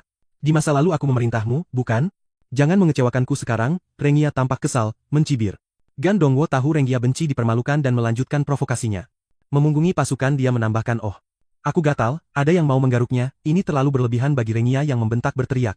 Beraninya bajingan ini mengejekku, bunuh dia memerintahkan seluruh pasukan untuk menyerang, panah, peluru, dan ledakan energi menghujani Gandongwo. Dia menyeringai senang karena mereka mulai menyerang dengan sungguh-sungguh, bahkan Renji menghunus pedangnya. Menebas dengan kerusakan 150, tetapi jangan tetap berdiri, tampaknya tidak terpengaruh oleh serangan itu. Meskipun tidak pernah menginvestasikan poin dalam pertahanan, level tingginya memberinya ketahanan alami yang meniadakan sebagian besar serangan. Dia menghitung dengan cepat untuk mengatasi regenerasinya, pasukan itu perlu memberikan 1666 kerusakan per detik. Mereka bahkan tidak mendekati itu. Frustrasi, Gandongwo berteriak pada para prajurit. Apa yang salah dengan kalian? Serang dengan benar. Para prajurit manusia membeku, tidak yakin harus berbuat apa. Ranger memerintahkan unit kedua untuk bergabung dalam serangan. Lebih banyak robot tiba, termasuk robot besar yang dilengkapi dengan meriam laser. Meriam itu mengisi daya dan menembakkan sinar terkonsentrasi langsung ke dada Gandongwo. Dong, santai, menyemangati mereka untuk terus berusaha. Ayo, pukul aku lebih keras. Dari tembok, Huen menyaksikan dengan tidak percaya. Dia mulai bertanya-tanya apakah kepercayaan diri Dong tidak salah tempat. Mungkinkah sejak awal dia benar-benar percaya dia bisa menang sendirian? Sementara itu, Dong menerima 50 pukulan per detik dan akhirnya mulai merayakan, menyaksikan bila kesehatannya turun. Dia berseru, sudah lama sejak aku melihat warna merah yang indah ini. Namun kemudian serangan balik pasifnya aktif. Salah satu serangan yang dipantulkan mengenai prajuritnya tepat di dada. Membunuhnya seketika. Para prajurit panik, mencoba mencari tahu apa yang baru saja terjadi. Seorang perwira yang terluka, terengah-engah, memperingatkan, iblis ini tidak normal. Sebelum dia bisa menyelesaikan kalimatnya, serangan balik Dong terpicu lagi, membunuh prajurit lain. Ranger mulai menyatukan semuanya. Ada yang salah. Ini pasti bagian dari rencananya. Dia bergumam. Dia memerintahkan seluruh pasukan untuk segera menghentikan serangan mereka. Renji mengingat sebuah legenda yang pernah diceritakan jenderal kepadanya tentang Raja Iblis peringkat SSS, makhluk dengan ketahanan yang luar biasa, yang mampu memulihkan ras iblis saat dia hidup. Menurut sejarah, makhluk ini seharusnya sudah lama mati. Renji menatap Gandongwo dengan bingung. Jika Raja Iblis itu sudah lama mati, lalu siapa orang ini? Gandongwo terus berteriak pada para prajurit, menuntut mengapa mereka berhenti menyerang, padahal mereka memiliki pasukan lebih dari 10.000 orang. Namun, para prajurit hanya bergumam di antara mereka sendiri, berkomentar bahwa kesehatannya sudah pulih sepenuhnya. Renji memerintahkan pasukannya, jangan tertipu oleh provokasinya. Ada sesuatu yang jelas-jelas tidak beres saat menyerang orang ini. Dia kemudian menyatakan bahwa misi mereka hanyalah untuk memancing keluar anggota terkuat dari pasukan iblis, dan mereka telah mencapai itu. Semuanya, mundur. Perintah Renji. Minimalkan korban. Dengan itu, Gandongwo ditinggalkan sendirian di tembok. Meyer bertanya mengapa manusia mundur. Dia memanggil pengawal kekaisaran, dan memerintahkan mereka untuk maju bersamanya. Wujian yang berdiri di sampingnya memerintahkan seluruh pasukan iblis untuk mengikutinya. Gandongwo mendengar sesuatu di belakangnya dan berbalik, melihat seluruh pasukan iblis menyerbu maju. Renjia melihat ini bergumam tidak percaya, mengapa orang-orang gila itu menyerang sekarang ketika kita mencoba untuk mundur? Lebih buruk lagi, kemampuan manusia masih dalam masa pemulihan. Pasukan iblis yang maju berteriak bahwa siapapun yang berani menginjakkan kaki di wilayah mereka, harus dihukum. Sementara itu, Huan akhirnya mengakui pada dirinya sendiri bahwa dia semakin tua. Yan menyadari betapa dapat diandalkannya Gandongwo, seseorang yang benar-benar pantas menyandang gelar raja. Dia berbicara kepada pasukannya dan menyatakan, dengarkan aku. Mulai sekarang, ikuti perintah Jenderal Gandongwo. Kali ini kita akan memastikan serangga-serangga ini tidak pernah kembali. Para prajurit memberi hormat, mengangkat senjata mereka, dan mulai maju. Namun kemudian seseorang di belakang Huen berteriak, ini buruk. Huen berbalik, dan prajurit itu memberitahunya bahwa pasukan manusia telah menipu mereka. Serangan ini hanyalah pengalihan perhatian. Mereka telah menyusup ke kota. Para prajurit yang ditempatkan di gerbang timur telah musnah seluruhnya, dan di dalam kota Yun, pembantaian sedang berlangsung. Adegan beralih ke kekacauan. Manusia menginjak-injak teman Gandongwo yang berambut hijau, sementara iblis gemuk itu sudah dipenggal. Terkejut, Huan bertanya, Bagaimana ini mungkin? Manusia membawa kepala iblis gemuk yang terpenggal itu melalui jalan-jalan. Salah satu penjajah berbaris menuju kastil, menyatakan bahwa iblis tidak berguna. Di dalam kota, hanya Yiming dan Liu Bingyi yang masih berdiri. Liu Bingyi berkomentar, manusia ini sangat kuat. Yiming mendesaknya untuk melarikan diri sementara dia mencoba mengulur waktu. Manusia pirang itu hanya menyeringai dan menyatakan, kerajaanmu sudah hancur total. Sekarang saatnya untuk bermain. Tiba-tiba bola api datang terbang dari belakang dan mengenai manusia itu tepat sasaran. Dengan tenang pria pirang itu berbalik, saat rekan-rekannya dengan putus asa mencoba menggunakan ramuan untuk pulih. Huan yang telah tiba dan menyatakan, kalian semua hina. Pria pirang itu menyeringai. Akhirnya, iblis yang terlihat lumayan, katanya sambil berdiri.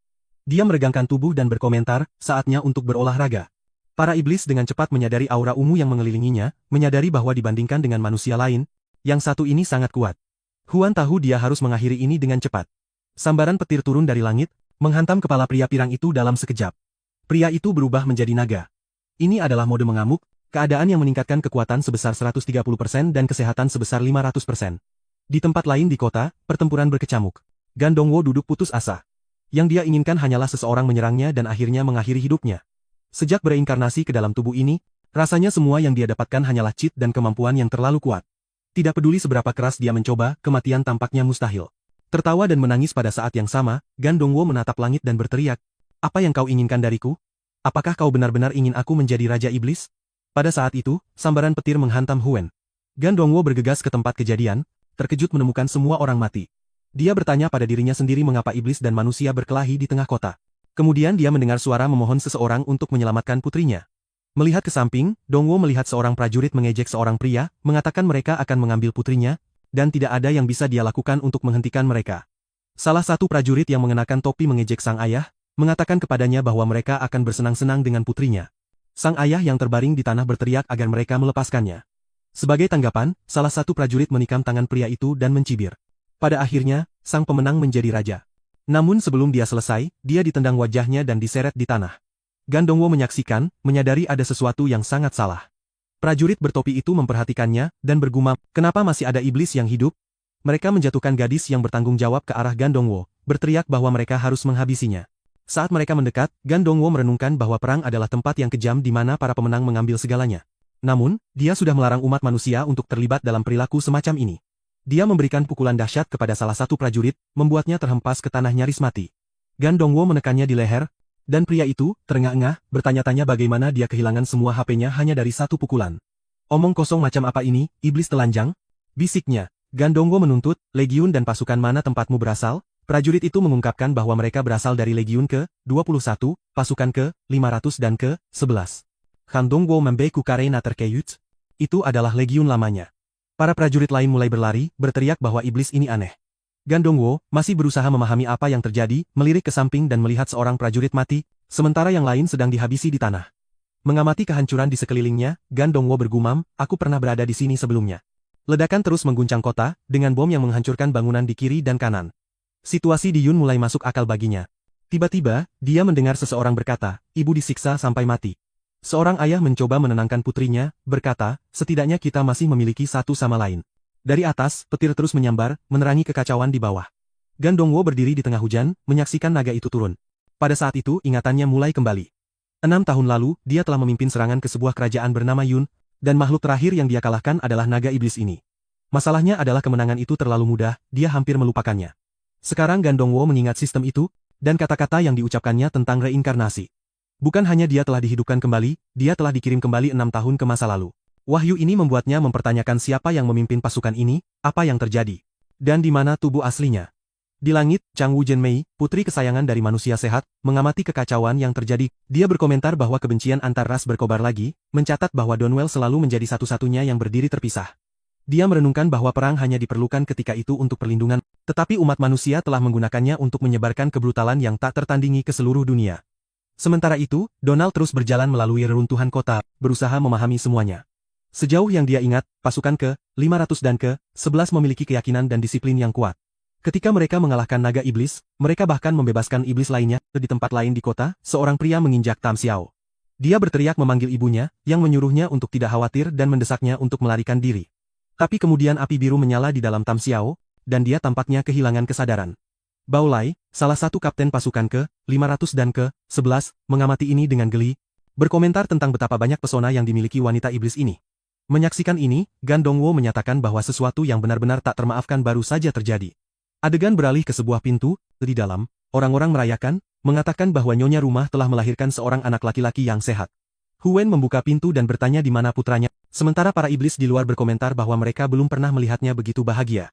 Huan mengambil apa yang tampak seperti bayi, menggendongnya dengan lembut. Dia berjanji untuk merawat anak itu, sehingga dia akan tumbuh kuat dan melindungi kerajaan Yan. Kembali di masa sekarang, sambaran petir emas membelah langit, menghantam naga itu.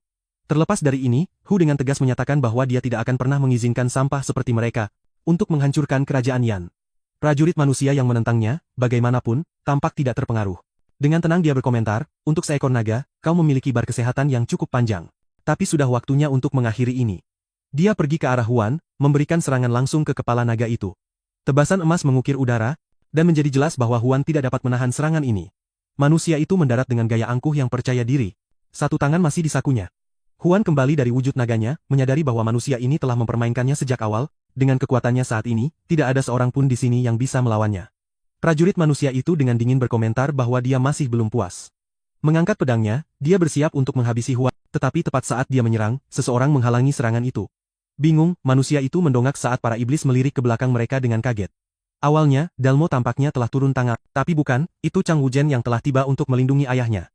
Chang Wujen menyatakan bahwa dia ada di sini, untuk membunuh penyusup ini.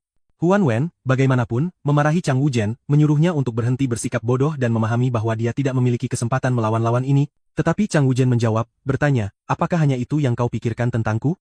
Apakah aku benar-benar tidak berarti bagimu? Chang Wujen mengingat momen dari masa lalunya, ketika seorang iblis bertanya kepadanya siapa yang paling dia kagumi. Jawabannya langsung, jenderal yang memimpin pasukan ke medan perang, pria itu adalah nomor 1. Dia juga ingat menunjukkan kartu laporannya kepada ayahnya, dengan bangga menyatakan bahwa dia telah mencapai skor tertinggi dalam bakat militer. Tetapi Huan, tampaknya tidak tertarik, hanya berkata, begitu, dan mengabaikannya. Merasa putus asa, Chang Wujen meninggalkan ruangan. Kemudian sebagai seorang pemuda, dia kembali kepada ayahnya, dan mengumumkan bahwa dia telah meraih peringkat pertama dalam ujian masuk tentara. Tetapi lagi-lagi Huan hanya menjawab, aku mengalami hal yang sama ketika aku masih muda, menunjukkan sedikit antusiasme sekali lagi. Chang Wujen pergi dengan perasaan hancur, bertahun-tahun kemudian, Chang Wujen mencapai pangkat letnan jenderal. Dan memberitahu ayahnya tentang hal itu. Ia kian masih tampak acuh tak acuh, mendorong Chang Wujen untuk berteriak, apakah aku tidak akan pernah mendapatkan persetujuanmu? Kembali di masa sekarang, prajurit manusia itu tampak terkesan saat Chang Wujen melangkah maju. Huawen dengan mendesak menyuruhnya untuk mundur, memperingatkan bahwa ini bukan lawan biasa. Tetapi Chang Wujen menyatakan bahwa tidak masalah siapa yang dia hadapi, baik itu dewa, iblis, atau Buddha, siapapun yang menginjakkan kaki di wilayah itu harus dieksekusi. Huawen mencoba sekali lagi untuk menghentikan putranya. Berpikir dalam hati bahwa Chang Wujen belum mengerti seberapa kuat manusia bisa. Chang Wujen, bagaimanapun, mengabaikannya. Dia menyerbu ke depan, menghancurkan pedang manusia itu dan dengan cepat menebas dua prajurit. Seorang prajurit manusia sekarang tampak terguncang menyaksikan status armornya menampilkan rusak. Yiming mengamati dari kejauhan, terkejut bahwa Chang Wujen melenyapkan dua lawan dengan satu serangan. Chang Wujen tetap diam, kehadirannya menarik perhatian. Prajurit manusia itu menguatkan dirinya, berkomentar bahwa iblis ini tidak seperti yang lain. Dia benar. Chang Wujen terbang ke udara. Aura kekuatan terpancar darinya. Manusia itu tampak gugup saat Chang Wujen mempersiapkan serangan, energi hijau bersinar di tangannya. Tetapi itu bukan hanya serangan, itu adalah transformasi. Chang Wujen berubah menjadi naga ungu besar. Huan menyaksikan dengan tak percaya, bertanya-tanya kapan ini terjadi, kapan putranya melampaui dirinya. Sebuah ingatan muncul setelah Chang Wujen meninggalkan ruangan dengan membawa rapornya. Huan sempat melihatnya, terpana dengan nilai-nilai sempurna itu. Dia tersenyum, bergumam bahwa dia tidak mengharapkan kurang dari itu dari putranya. Tetapi ketika Chang Wujen kembali untuk mengambil rapornya, Huan dengan cepat menyembunyikan kebanggaannya, memasang wajah datarnya seperti biasa. Yang Huan inginkan hanyalah putranya menjalani kehidupan yang damai dan biasa. Dia tidak mengerti mengapa Chang Wujen begitu terobsesi untuk bergabung dengan militer. Kemudian, ketika seorang bawahan memberitahu Huan bahwa Chang Wujen mendapat peringkat pertama dalam ujian militer, Huan sangat gembira, mengatakan bahwa dia selalu tahu putranya akan mencapai kesuksesan besar. Masalahnya adalah semua ini bertentangan dengan rencana Huan. Pelayannya memperhatikan bahwa setiap kali nama Chang Wujen disebut, semakin sulit untuk memahami perasaan sang jenderal. Lalu, lihat Hubin duduk di bawah pohon di samping batu nisan, tenggelam dalam pikiran. Itu adalah makam istrinya. Dia bertanya-tanya mengapa dia jatuh cinta pada seseorang yang begitu terhubung dengan jalan berbahaya seorang prajurit. Namun, tidak dapat disangkal bahwa putranya adalah seorang jenius. Dulu, saat Huan memimpin pertempuran di garis depan, istrinya menangani semuanya di rumah. Tapi dia pergi terlalu cepat. Dan sekarang, dia tidak tahu bagaimana menghadapi Wu Jing. Sejak awal, rencananya adalah agar putranya menjalani kehidupan biasa, kehidupan yang aman dan damai. Kembali ke masa sekarang. Qian menyadari dia salah. Wu Jing melepaskan nafas naga. Prajurit manusia itu mencoba melindungi diri. Tetapi serangan laser langsung mengenainya, memicu ledakan dahsyat. Wu Jing melayang diam di udara, mengamati. Tetapi saat asap menghilang, manusia itu berdiri tanpa terluka, tertawa. Akhirnya dia berseru, iblis yang bersedia memberiku tantangan nyata. Manusia itu melangkah maju, menyatakan, sekarang, mari kita mulai pertunjukan yang sebenarnya. Melemparkan pedangnya ke belakang. Dia mengejek bahwa kesenangan baru saja dimulai. Yuan, bagaimanapun, tampak ketakutan. Dia pernah melihat diagram senjata itu sebelumnya. Itu bukan pedang biasa. Wu Jing, tanpa gentar, hanya memberi isyarat agar manusia itu menyerangnya. Tetapi tiba-tiba, Hu Wen melemparkan dirinya di depan manusia itu, mencoba memperingatkan Wu Jing tentang pedang itu. Namun, manusia itu tidak menunggu. Dia menyerang. Wu Jing membeku saat semua yang ada di belakangnya tiba-tiba menghilang. Wow, sudah kuduga. Ini adalah pedang yang bisa memotong apa saja. Seluruh kastil mulai runtuh. Dan luka menganga muncul di lengan Wu Jing. Bingyi dan tetua di dekatnya memanggil namanya dengan cemas. Huan melangkah maju dan mengakui. Aku salah selama ini. Seharusnya aku mengatakannya sejak lama. Kau adalah kebanggaan terbesarku. Wu Jing, dengan air mata mengalir di wajahnya, menyaksikan lengan ayahnya jatuh ke tanah. Yang terluka, tetapi dia tersenyum menahan sakit, memberitahu Wu Jing bahwa dia yakin putranya akan menjadi prajurit yang luar biasa. Mungkin jenderal terkuat yang pernah dikenal para iblis. Itulah mengapa Hu Wen mengatakan Wu Jing harus selamat. Manusia yang berdiri di hadapan mereka memegang Abyss Blade. Senjata yang mampu membunuh bahkan seorang SS. Bahkan jika seluruh kerajaan Yan bersatu, mereka tidak akan memiliki kesempatan melawan musuh ini. Hu Wen tahu dia hanya memiliki satu pilihan tersisa. Kartu trufnya, sebuah rahasia yang telah dia simpan selama beberapa dekade. Untuk melindungi kerajaan Yan, dia akan menggunakan pertahanan mutlak. Wu Ying segera mengenali kemampuan ini. Dan memohon ayahnya untuk berhenti. Mengapa kau mengorbankan dirimu seperti ini? Tanyanya. Tetapi Quen mengaktifkan dinding kehidupan. Kemampuan ini membakar kekuatan hidup penggunanya sendiri. Untuk menciptakan penghalang api yang tidak bisa dihancurkan. Itu meningkatkan pertahanannya sebanyak 10.000 poin. Saat kemampuan itu aktif, Qien ingat menggendong Wu Jing muda di lengannya. Memberitahunya bahwa dia harus tumbuh kuat dan sehat. Untuk mewujudkan itu, Hu Wen bersedia mengorbankan nyawanya. Untuk melindungi seluruh kerajaan Yun.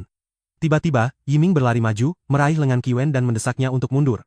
Tetapi prajurit manusia itu menertawakan keputusasaan mereka. Kalian bercanda, kan? Mencoba melarikan diri seperti ini?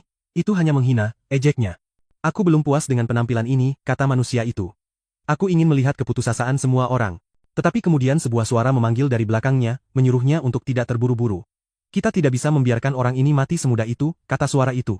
Itu Lao Tai yang melangkah maju. Mengklaim bahwa para iblis telah melindungi inti iblis selama ini. Sekarang dia menawarkannya kepada manusia dengan harapan bergabung dengan pasukan mereka. Sambaran petir menyambar tanah. Dan pemimpin manusia itu menoleh ke Lao Tai, bertanya apakah ini benar, sambil mengarahkan pedangnya ke kepala Lao Tai. Dia menuntut, mengapa aku harus mempercayaimu? Lao Tai menjelaskan bahwa klan Kan telah menjaga inti iblis selama beberapa generasi. Bahkan leluhurnya yang kuno melayani Raja Iblis pertama. Setiap Raja Iblis, lanjut Lao Tai, memiliki 3 jenderal di sisi mereka.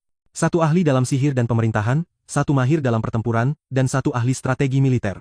Tetapi Lao Tai menambahkan, klan kami tidak pernah mengandalkan keterampilan seperti itu untuk mempertahankan posisi kami. Yang kami butuhkan hanyalah inti iblis. Inti itu, jelasnya, adalah artefak yang berisi energi spiritual seluruh ras iblis. Hanya darah leluhurnya yang bisa membuka kekuatannya dan hanya klannya yang bisa memberkati seseorang dengan kekuatannya. Pemimpin manusia itu mengakui bahwa dia pernah mendengar tentang inti iblis. Dan mengakui kekuatannya yang sangat besar. Tetapi dia bertanya, mengapa kau memberikan ini padaku? Apa kau pikir aku idiot? Tiba-tiba, ekspresi Lao Tai berubah. Dia menundukkan kepalanya, meminta maaf. Aku terlalu lemah, akunya. Yang kuinginkan hanyalah terus hidup. Sebuah inti berbentuk kubus menggelinding di tanah. Saat Lao Tai mengakui bahwa dia tidak memiliki potensi. Jika dia mencoba menggunakan inti itu sendiri, dia akan mati. Selain itu, status keluarganya di dalam ras iblis telah menurun. Dan itulah mengapa dia mencari tempat baru di antara manusia. Liu Bingyi melangkah maju, berteriak pada pamannya, apa kau sudah gila? Orang itu telah membantai banyak orang kita. Dia menunjuk ke pemimpin manusia sambil mengingatkan Lao Tai bahwa orang inilah yang memenggal kepala saudaranya, manusia pirang itu melirik kepala yang terpenggal di dekatnya. Dan dengan santai menendangnya ke arah Lao Tai, kepala itu mendarat di kakinya, Lao Tai menyeringai dan berkata, orang bodoh itu pantas mendapatkannya, siapa suruh dia memprovokasi seseorang yang lebih kuat darinya, memahami perbedaan kekuatan adalah dasar dari alam. Manusia adalah iblis, tidak masalah, Lao Tai berbalik ke pemimpin manusia dan bertanya, apakah kau setuju? Manusia itu tertawa, geli dengan pengkhianatan itu. Menarik, katanya, kau benar-benar mempercayaiku dengan sesuatu yang sangat penting. Karena kau sangat bersemangat, aku akan menerimanya, tetapi kemudian ekspresi Lao Tai berubah lagi, dia menutupi mulutnya sambil menggumamkan sesuatu, bersiaplah, dia memperingatkan. Lindungi Raja Iblis, tiba-tiba Yiming menyelinap di belakang Huan. dan mengaktifkan kemampuan penghancur inti kehidupan. Liu Bingyi tampak bingung saat lingkaran hijau terbentuk di sekitar mereka. Lou Tai kemudian mengaktifkan inti iblis. Menumpahkan darah di atasnya, inti itu mulai terbuka sementara si bodoh yang tidak tahu apa-apa bertanya apa yang terjadi. Iblis itu tersenyum mengatakan klannya telah menunggu momen ini selama beberapa generasi. Ini adalah sesuatu yang hanya bisa dia lakukan. Selama bertahun-tahun mereka telah menerima berkah dari ras iblis tanpa cara untuk membalasnya. Sial, tempat ini meledak, semuanya mulai tersapu. Tapi untungnya semua orang berada di dalam penghalang ganda, di dalam penghalang utama energi terus menyapu kota menghancurkan semua tentara.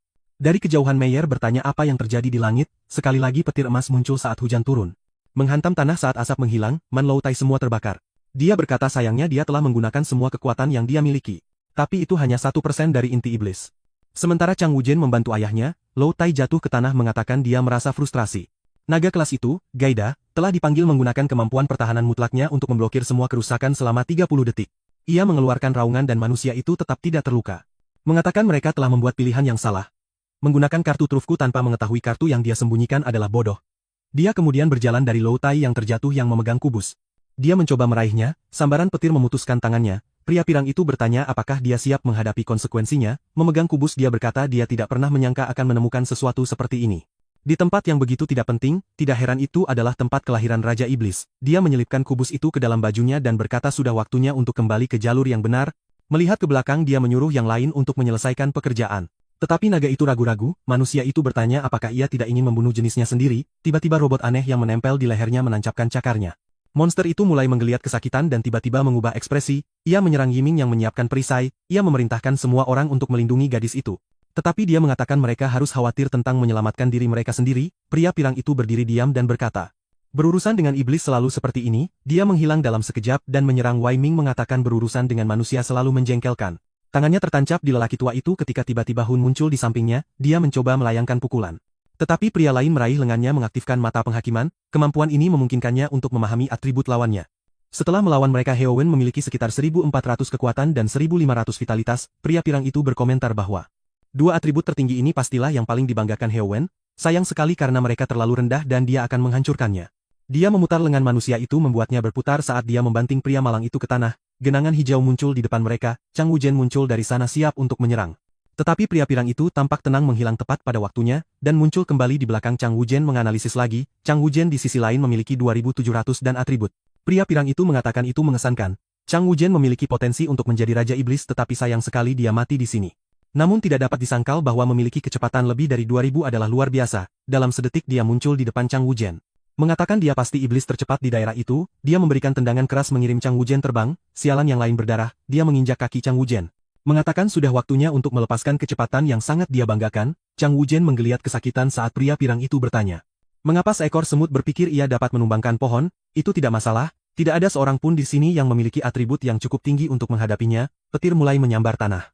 Saat semua orang menyaksikan masa bayangan mulai muncul, ini adalah kemampuan peringkat es yang memungkinkannya untuk membuat salinan dirinya sendiri. Selama dia memiliki energi yang cukup, perlahan Wei Ming mulai bangun, sebuah tangan meraih Liu Bingyi di mulut dan pria itu mengatakan dia selalu bertanya-tanya. Apakah iblis benar-benar begitu lemah atau mengapa mereka bahkan ada? Saat itulah dia mulai mengerti Bung. Mengapa dia membunuh anak kucing itu sambil menangis keras? Oh, tidak, seseorang harus membunuh orang ini. Sekarang adalah waktu bagi protagonis kita untuk muncul dan membunuh bajingan ini. Si bajingan mengatakan dia sekarang mengerti nilai keberadaan mereka. Iblis ada hanya untuk hiburannya, dia membiarkannya jatuh ke tanah. Liu Bingyi benar-benar hancur namun kuat mengatakan tidak ada lagi harapan Bung. Dia bahkan menerima tendangan lain di wajah. Pada saat itu Huan berdiri mengatakan kali ini mereka telah kalah tetapi dia sendiri akan menghadapi kematian secara langsung. Huan memujinya mengatakan bahwa bahkan di akhir pelindung kerajaan memiliki integritas seperti itu. Namun mengakhiri sesuatu seperti ini akan kurang menyenangkan. Dia mengangguk dan Huan mendengar jeritan berbalik. Dia melihat Chang Wujian tidak bergerak. Pria itu bertanya apakah itu bukan putranya. Dan mengatakan dia akan menyelamatkan nyawa Chang Wujian jika Huan berlutut. Jika dia melakukannya putranya akan bebas. Chang Wujian menyebut pria itu binatang mengatakan ayahnya tidak akan pernah melakukan hal seperti itu. Namun pria pirang itu terus tertawa mengatakan mereka harus menikmati satu-satunya kesempatan mereka. Huan ragu-ragu sejenak dan kemudian jatuh berlutut memohon pada pria itu untuk menepati janjinya. Putranya hanya berdiri di sana menyaksikan pria pirang itu kemudian bertanya kepada Chang Wujian apakah dia tidak ingin menyelamatkan ayahnya menawarkan dia kesempatan yang sama. Tetapi Chang Wujian berteriak menyuruhnya untuk berhenti bermain-main dengan ini. Pria itu hanya tersenyum dan memberikan pukulan langsung ke dada Huan. Saat Huan mulai jatuh dia menerima tebasan di satu lengan. Kemudian kepada pria lainnya, berapa banyak tebasan yang akan dia berikan padanya? Heoman ambruk berlutut, sekarang memohon agar pertarungan dihentikan. Di latar belakang, Liu Bingyi menyaksikan semuanya sambil menangis. Pria berambut pirang itu kemudian mengatakan, bahwa sekarang mereka berdua berlutut. Dia berada dalam posisi sulit karena dia tidak tahu siapa yang harus dibunuh. Saat itulah Heuman bertatapan dengannya, merasakan sesuatu dan menjatuhkan dirinya ke bilah pedang. Chang Wujian berteriak tetapi ayahnya hanya mengatakan bahwa dengan ini, pilihan telah dibuat untuknya. Tetapi pria berambut pirang itu tidak senang. Dia bertanya siapa yang memberi Huan izin untuk bertindak sendiri seperti itu. Dia menarik pedang itu sambil berkata Huan melanggar aturan dan karena itu dia membatalkan janjinya. Permainan akan dimulai ulang. Wu Jing menerjang ke arahnya, tetapi terkena di dada. Liu Bingyi terus memanggilnya. Semua orang menangis. Aku hanya ingin tahu kapan Donald akan muncul. Sudah sekitar 10 chapter sejak dia menghilang. Pria berambut pirang itu kemudian mulai menarik rantai dari tanah. Tiba-tiba tangan semua orang terikat dan diangkat ke udara. Lihatlah apa yang telah orang ini lakukan di masa lalu. Tolong seseorang bunuh orang ini sekarang juga. Fusion terkena di perut. Pria itu mengatakan dia menghindari semua titik vital. Untuk memastikan mereka akan menahan rasa sakit sebanyak mungkin. Dia kemudian memanggil naga untuk mendekat, meletakkan pedang di bahunya. Dia menyatakan sudah waktunya untuk perayaan terakhir. Dia memerintahkan seseorang untuk memanggil wakil komandan Baoli, mengatakan Baoli pasti sudah lelah bermain sekarang. Orang di ujung telepon menjawab, mengatakan dia menjadi cukup berani. Pria berambut pirang itu bertanya siapa yang berbicara dan di mana Baoli berada. Seseorang di belakangnya berteriak bahwa Baoli ada di sana. Dia berbalik dan Gandongwo akhirnya tiba dengan tim rang S-nya yang beranggotakan 7 orang.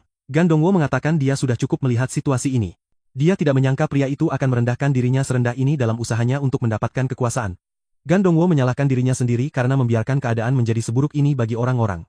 Tetapi ini adalah sesuatu yang seharusnya dia ketahui, binatang buas akan selalu menjadi binatang buas. Untuk semua kejahatan yang telah dilakukan pria itu, dia pantas dieksekusi secara perlahan.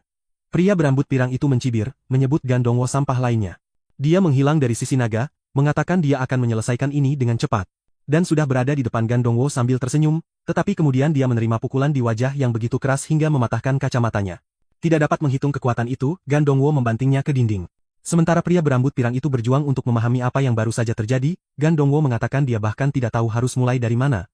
Pria itu telah memberontak terhadap aturan tentara, melecehkan para wanita kota, dan membunuh rekan-rekannya. Tetapi Gandongwo akan memastikan dia membayar untuk setiap kejahatannya. Bingung, pria berambut pirang itu bertanya apa yang dia bicarakan. Di belakangnya, Baoli merangkak, mengatakan ada sesuatu yang sangat salah dengan iblis ini. Sejak pertama kali mereka bertemu, iblis ini tampak terlalu peduli dengan urusan manusia. Cerita itu kembali ke masa lalu tidak lama di kota Yun yang hancur oleh perang. Baolai menyuruh boneka es untuk tidak membunuh gadis kecil itu. Tetapi pertama-tama dia berniat untuk menikmati wanita menawan itu. Qian Shell hanya memperhatikan ibunya. Pria itu menjilat bibirnya dan bertanya apakah tidak masalah bagi putrinya untuk melihat ini. Tetapi kemudian tiba-tiba, terjadi benturan dan pecahan es terbang ke arahnya. Gandongwo telah menghancurkan salah satu boneka. Pria itu menuntut untuk mengetahui mengapa begitu banyak iblis tingkat rendah mencampuri rencananya. Dia mengucapkan mantra memanggil boneka peringkat tinggi di depannya. Pria itu mengatakan makhluk ini berbagi setengah darahnya dan setengah kekuatannya. Tetapi sebelum dia bisa selesai berbicara, Gandongwo sudah menyerbu dan menembusnya. Bahkan tidak ada waktu bagi pria itu untuk terkejut, karena tamparan sudah mendarat di wajahnya. Dengan membunuh musuh lain dari alam manusia, Gandongwo memperoleh 500.000 poin pengalaman. Selain itu, ia memperoleh kemampuan menyalin yang memungkinkannya untuk mengganti salah satu keterampilannya dengan keterampilan dari seseorang yang ia bunuh. Gandongwo kemudian mengatakan kepada pria itu sudah waktunya untuk mengaku. Dia ingin tahu apa yang terjadi kepada pasukannya. Setelah banyak tekanan, Baolai mengungkapkan kebenaran. Mantan kapten tentara bernama Xia Fengliang. Mereka menggunakan perjamuan sebagai kesempatan untuk melaksanakan rencana mereka. Rencana itu melibatkan penggunaan wakil kapten untuk membunuh Xia Fengliang. Tetapi bahkan setelah menyiksa pria itu, dia menolak untuk mengkhianati kapten. Ketika orang lain tiba untuk menyaksikan kejadian itu, wakil kapten hanya mengatakan Xia Fengliang ada di sana. Dia melarikan diri dengan belati segera setelah mereka mendekat. Dia hampir tidak berhasil menyelamatkan Huan. Tetapi peristiwa ini melukiskannya sebagai pengkhianat bagi tentara. Dengan itu mereka melancarkan serangan untuk menggulingkannya. Dengan sebagian besar tentara di pihak mereka, itu sangat mudah. Itu juga selama waktu ini mereka memperoleh pedang itu. Dengan pengaruh ayahnya, Shin Jibyo menjadi panglima tertinggi kembali ke masa sekarang. Baoli mempertanyakan mengapa anak laki-laki itu begitu tertarik pada semua ini. Dong hanya bertanya mengapa tidak ada yang melawan atau mempertanyakan apapun. Baolai menjelaskan bahwa mereka sudah tahu siapa yang mungkin melawan. Dan orang-orang itu dikorbankan sebelum apapun dimulai. Itu adalah kesalahan mereka yang terlalu setia kepada mantan Feng Shao. Dia kemudian mengatakan dia telah memberitahu Gandongwo semua yang dia tahu dan menuntut untuk dibunuh. Tetapi alih-alih Gandongwo mendaratkan pukulan langsung ke selangkangannya. Gandongwo menyuruhnya untuk diam saat seorang gadis mendekat memanggil namanya. Dia membawa baju besi yang dia berikan kepada Yiming menjelaskan mengapa Ming ingin Gandongwo menggunakannya untuk membawa raja sejauh mungkin. Dia menambahkan bahwa dia menerima pesan aneh, dan bahwa mereka tampaknya mengalami beberapa masalah. Gandongwo melengkapi set baju besi lengkap menggunakan kemampuan untuk membuatnya tampak seperti pakaian biasa, dan mulai membawa Baoli. Iblis itu mencoba memperingatkannya bahwa situasinya sangat berbahaya tetapi dia menyuruhnya untuk membawanya ke Xin Jibiao.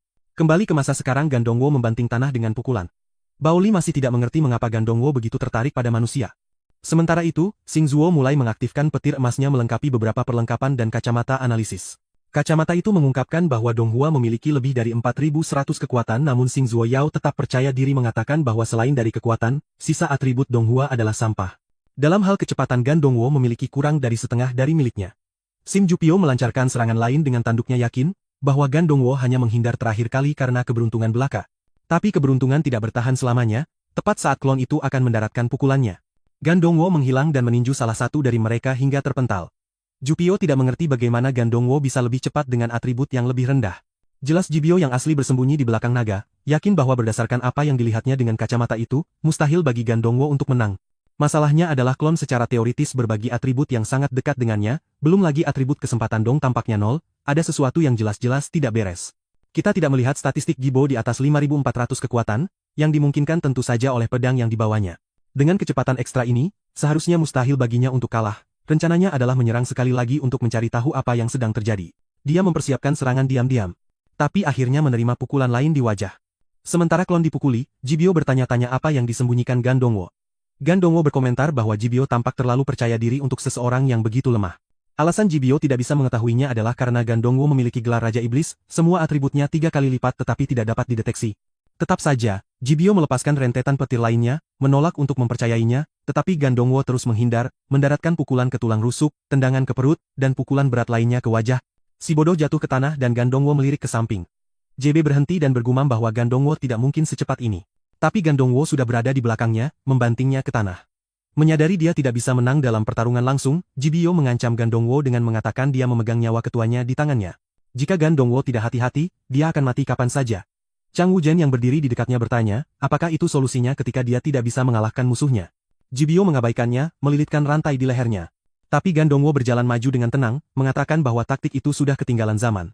Jibio berteriak bahwa jika Gandongwo mengambil langkah lain, semua orang di sana akan mati. Dia mengencangkan rantai. Mencekik Chang Wuzhen dan semua orang yang terikat, berbalik ke Gandongwo. Jubio bertanya apakah dia tidak seharusnya menjadi iblis yang cakap. Dia menarik rantai lebih erat, menyatakan bahwa pada akhirnya Gandongwo hanyalah manusia. Bahkan jika Gandongwo menyelamatkan salah satu dari mereka, dia akan membunuh yang lain. Pilihannya ada padanya. Gandongwo mengepalkan tinjunya dan bergegas ke arahnya. Chi Biao terkejut bahwa Gandongwo benar-benar mendatanginya. Chang Wuzhen menyuruh Gandongwo untuk menyelamatkan Raja Iblis. Gandongwo terus maju dan menusukkan jari-jarinya ke wajah klon itu. Mengirimkannya jatuh ke tanah seperti sampah. Chang Wuzhen bertanya mengapa Gandongwo menyelamatkannya alih-alih Liu Bingyi. Tapi Gandongwo menyuruhnya untuk melihat lagi, menjelaskan bahwa dia tidak akan menyelamatkan hanya satu orang. Dia telah mencuri kemampuan kreasi boneka Baoli dan menggunakannya untuk menyelamatkannya. Dia kemudian memerintahkan golem untuk melindungi semua orang di sana. Mereka mulai membebaskan semua orang sementara Baoli tergagap bertanya bagaimana ini mungkin, itu adalah kemampuannya, kapan Gandongwo mempelajarinya. Sejauh yang Baoli tahu, itu benar-benar unik. Tiba-tiba, salah satu klon Jubio menyerang boneka itu dari belakang, tetapi boneka itu dengan mudah mendaratkan pukulan, mengirimkannya jatuh ke tanah, terungkap bahwa inilah cara Gandongwo mengalahkan Baoli dan memutuskan untuk meniru kemampuannya. Jubio menyadari bahwa Gandongwo memiliki keterampilan ini sepenuhnya adalah kesalahannya. Anehnya kemampuan ini berasal dari Gua Iblis. Meskipun kuat, ia memiliki dua kelemahan. Pertama, ia membutuhkan air di dekatnya untuk mengaktifkan, kedua, menciptakan golem menghabiskan sejumlah besar darah. Jika golem itu sekuat Gandongwo, dia pasti telah menggunakan hampir semua darahnya. Ini berarti Gandongwo yang asli saat ini lemah. Jibio berteriak kepada kapten untuk mengabaikan golem dan menyerang tubuh aslinya. Dia percaya Gandongwo menggertak dan satu pukulan bisa mengakhiri segalanya. Gandongwo berdiri diam, sekali lagi serangan datang dari belakang. Pukulan itu tampaknya mendarat dengan sempurna dan Jibio bahkan merayakannya. Menyatakan dia akhirnya menang, tetapi Gandongwo hanya menyuruhnya untuk terus maju. Bingung, JB melihat ke belakang dan bertanya bagaimana Gandongwo masih hidup ketika dia berada di ambang kematian. Sebelum Gandongwo dapat merespons, JB meluncurkan serangan lain, setiap serangan bagaimanapun. Hanya memberikan antara 100 dan 300 kerusakan. Gandongwo hanya bertanya, apakah ini yang terbaik yang bisa dilakukan Jibio? Sekali lagi Jibio mengaktifkan kemampuan analisisnya, saat itulah dia menyadari bahwa bilah kesehatan Gandongwo masih penuh. Lebih buruk lagi, bilah kesehatan dan status adalah yang paling tidak diperhatikannya. Yang benar-benar aneh adalah anak ini memiliki aura yang sama sekali berbeda. Damo mengeluarkan pedang biru besar dan bertanya apakah Jibio sudah menggunakan semua serangannya. Jibio mulai panik, menyadari bahwa jika dia tidak menemukan solusi, dia mungkin benar-benar mati hari ini. Tiba-tiba saat naga menginjak tanah, ia melesat ke atas seperti kilat. Gibio tampaknya menemukan kedamaian, berterima kasih kepada surga karena berada di sisinya. Dengan cukup banyak petir di langit, ia dapat terus menciptakan klon tanpa batas. Tapi Donghua mengaktifkan kemampuan golem es darah lagi, mengumumkan bahwa dia akan menyerahkan klon-klon itu kepada golem. Golem terus mengawasi kelompok yang babak belur itu, dan jelas bahwa Qien telah kehilangan kedua lengannya terbaring di tanah. Baolai bergumam bahwa dia seharusnya menyadari sejak Gandongwo muncul, mengapa dia begitu berinvestasi pada manusia. Dia bertanya-tanya bagaimana Gandongwo tahu begitu banyak tentang tentara dan kapten. Gandongwo menjawab bahwa dalam badai, petir bukanlah satu-satunya elemen yang hadir. Dia mulai memanggil lebih banyak golem, menyatakan bahwa sekarang dia memiliki sumber air yang berkelanjutan. Bahkan jika Gibio percaya statistik Gandongwo lebih rendah, memanggil legiun ini akan membuktikannya sebaliknya. Naga itu berdiri diam saat klon-klon itu melawan tentara. Gibio melihat makhluk itu, bertanya mengapa ia tidak bergerak. Saat itulah Gandongwo tiba-tiba muncul di sampingnya, mengaktifkan transformasi surgawi di tangannya, dan memberikan pukulan lain ke wajah Gibio. Gandongwo mengatakan kepadanya bahwa sudah cukup lama, tapi perang ini akan segera berakhir. Sekali lagi Jibo menggantikan dirinya sendiri untuk bertahan hidup. Dia telah menyadari bahwa dalam konfrontasi langsung tidak mungkin dia bisa menang. Namun dia mulai memahami kemampuan anak itu. Gandongwo memiliki regenerasi yang sangat tinggi, tetapi setiap serangan menyebabkan dia kehilangan darah. Rencana JB adalah menggunakan kemampuan penyimpanan energi senjata peringkat SSS-nya. Setelah terisi penuh, dia bisa memotong Gandongwo menjadi dua dengan satu serangan. Yang harus dia lakukan hanyalah terus mengulur waktu selama mungkin, tetapi kemudian salah satu klon es menyelinap dari belakang dan menikamnya di dada. Jubia tiba dengan kesakitan, mengaktifkan listriknya, tampaknya dia menjadi petir itu sendiri, melompat dari satu klon ke klon lain dan melarikan diri. Namun, kerusakan sudah terjadi pada tubuh utamanya. Lucunya, setelah menerima serangan itu, Jibo mengklaim dia bisa bertukar tempat dengan klonnya jadi dia tidak dalam bahaya. Yakinlah, sobat. Sepertinya kau mungkin dalam bahaya, Bauli yang sepertinya memiliki IQ 16. Akhirnya mulai memahami rencana kapten. Dia yakin kapten akan menang. Karena golem dibatasi oleh waktu, Chibio menyeringai mengatakan tidak peduli apa yang Dongwu lakukan. Dia tidak akan pernah membunuhnya. Saat itulah Domel melumpuhkan sebuah klon dan bertanya siapa bilang aku mencoba membunuh orang ini. Dia sudah sangat jelas bahwa orang ini harus membayar kejahatannya dengan kematian yang paling lambat. Jibo terus menuntut pembebasannya, mengingat bagaimana saat masih kecil. Dia juga mengklaim dia tidak ingin sesuatu mati terlalu mudah. Gandongwo mengatakan kepadanya bahwa setiap klon masih merupakan bagian dari dirinya. Ini berarti rasa sakit yang dialami klon selalu kembali kepadanya. Kelelahan. Jibio bertanya-tanya bagaimana Gandongwo tahu ini. Gandongwo mulai mendaftar setiap kejahatan yang telah dilakukan Jibio, menyatakan bahwa tidak satu pun dari itu akan diselesaikan dengan kematian sederhana. Dia menghancurkan kepala klon menyebabkan Jibio menggeliat kesakitan. Makhluk es terus mencabik-cabik sisa klon. Gandongwo menebas yang lain mengatakan, Jibio akan merasakan setiap serangan ini.